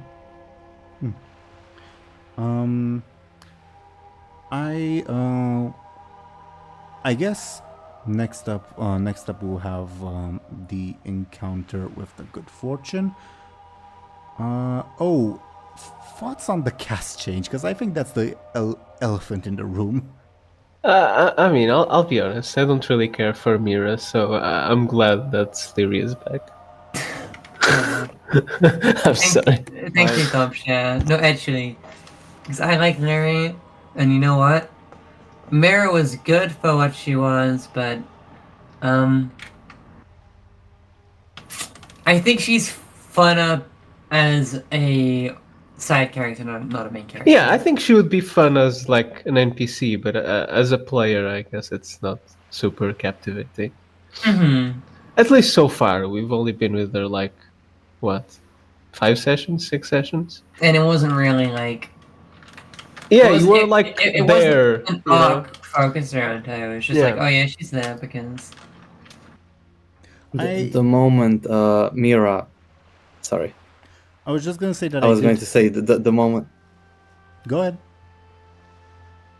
I wanted to say that the moment Mera separates from the group, she like transforms into a dreadlord or something. Maybe, you never know. We do have that precedent with Delhi, I guess. But above what I wanted to say, that I did have a bunch of stuff in mind for Mera, but like, what backstory does Mera have with an island in the middle of nowhere? I had stuff in mind with the Bloodsail Buccaneers and with the freehold people, if that makes sense. Which it was definitely possible to encounter. The Bloodsail Buccaneers especially are around a lot, but I guess we'll deal with that when we deal with that. And Zeron, I'm definitely looking forward to talking with you about what's Mera up to with the Blood Elves, because it'll be fun. Yeah, that not for Mera, I imagine, but yeah. I did say Mira's not gonna die off screen, but she might get mugged off screen. You never know. Yeah, probably. I mean, I don't expect her to keep the magical artifacts, considering the Blood Elves can literally sense them. So sure, but we'll deal with that in private, and yeah, that might have some impact on the game because Lyri's people are there anyway. But yeah, cast change. I think it's cool. I like Lyri. I'm a big Lyri supporter. I'm a big Lyri stan. There's nothing more Lyri-like than abandoning a mission halfway through without telling anyone, going to the other side of the world to avoid responsibility. So you know what? It's in our nature. It makes sense, I guess, even though I feel like the 6-month break kind of also daunted a lot of people to like Lyri being kind of a jerk, so either way, I'm glad she's back in the main cast. That's it. I like it too, and I like Lyri's dynamic with everyone. I am very curious to see how things will go, but that's kind of obvious for every session that we have, so shrug. Mm-hmm. Bladebeard wasn't as aggressive as I was expecting. I'm still scared about that. On that note, by the way, good job to everyone for like getting back into the roles like seamlessly. Like I couldn't tell that 6 months had passed, honestly. Does that make sense? Well, Yeah. these characters are always with us. Yeah, we've played them for like almost 3 years, Well, or something like that. more than 3 years, but if you count the 6 Yeah. month break, then a bit less. Yeah. Still a lot of time. That's my point. Yeah. Definitely. It also means I don't have to send Mera's render to Thompshire, which is good. Because I was rarely putting that off because I'm lazy. Trying to think. Bud's in charge of the ship, apparently. I guess he's just in charge because he's an ogre and he beat the other ogre. He's the biggest, baddest dude in the ship, so that's why he's in charge. I was kind of expecting Bladebeard to contest it more, I guess. I think he's more preoccupied by getting his ship back.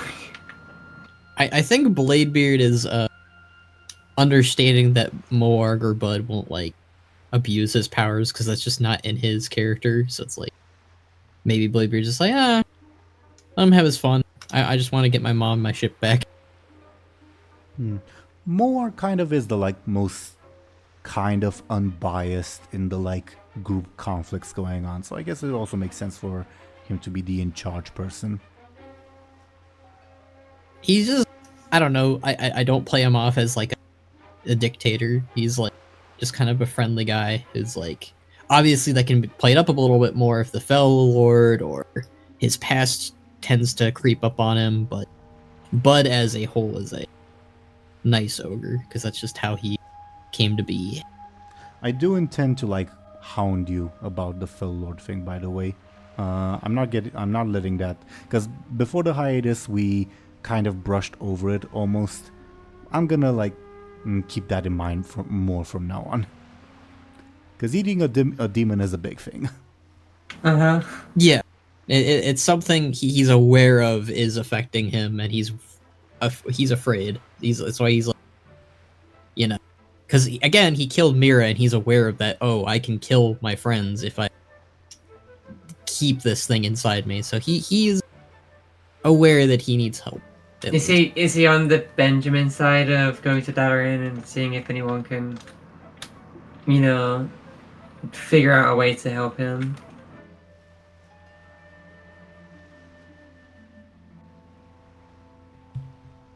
The silence of a politician. Yep. Oh, sorry. My mom intruded and I didn't hear what was going on. What's going? I said, does Bud like buy into the whole Benjamin plan of going to Aaran and seeing what they can do? Oh yeah. I mean, he trusts Benjamin, and he also just kind of wants the demon out of him so that he can go back to being his lovable ogre self that doesn't have to worry about a demon on his shoulder telling him what to do. But And, what possessing him. sacrifices will he make to get rid of the demon? Everything. Exactly. He sacrificed everything. What have you given? Yeah, Khadgar will give him like some mana juice. And it'll be like drink. Khadgar will give him arcane tattoos to keep it, restrained. That would be kind of cool, honestly. I mean, that's why demon hunters get them. Yeah. He needs to get his ogre tats. He gets a big anchor with the word mom on it, and that keeps the demon in check. I guess we'll see at the end of the day. I can't really say much else. Okay.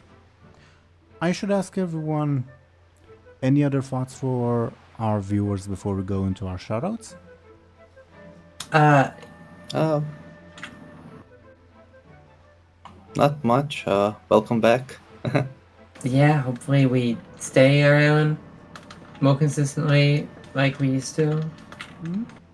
Yeah, next session will come 7 months after this one. So, Yeah, well, no, stay 5 patient. months. 5 months after this one, so it won't be as long. We promise. We'll see. It's a joke, by the way. Oh, also, this video comes out on my birthday next. It comes out on my birthday, of course. I was gonna bring that up in our shoutouts, but yes, happy birthday, Zelrin. Because this video will come out exactly on your birthday. It's true. We're recording in the past, but yeah. What an amazing birthday present. The Ephemeral Orb comes back. Wow. I couldn't ask for anything better. I'm not sure if you're joking or not, but I'm not. I'm not. I really like D&D. awesome. But also genuinely happy birthday, and I hope you have a good one, and that you're happy and all that. Yeah. Okay. Then, as I've rolled the dice in the background, and we're going kind of alphabetical, but not entirely. First of all, dear viewers, thank you for watching and listening to us. Let's see what these lovely people are up to, starting, apparently, with Banarak. Banarak, could you please go ahead and tell us what's up? What are you doing? Yes. Hello. I am Banarak. I played as good old Butter Moarg. I previously was, of course, known as Skull Shorties, which you can still find all over the place still as Skull Shorties, but also as Banarak for the most part. While things have, definitely changed a lot in the past 6 months. It's one, I lost my old Twitter, so yay, that's something. And I have a new Twitter now. It's called Banarak Reforge, as pestered by good old Thompshire to have as the name. And It was me, by Also the way, DoomGoblin. but alright. it was you too. It was both of you. I've been busy.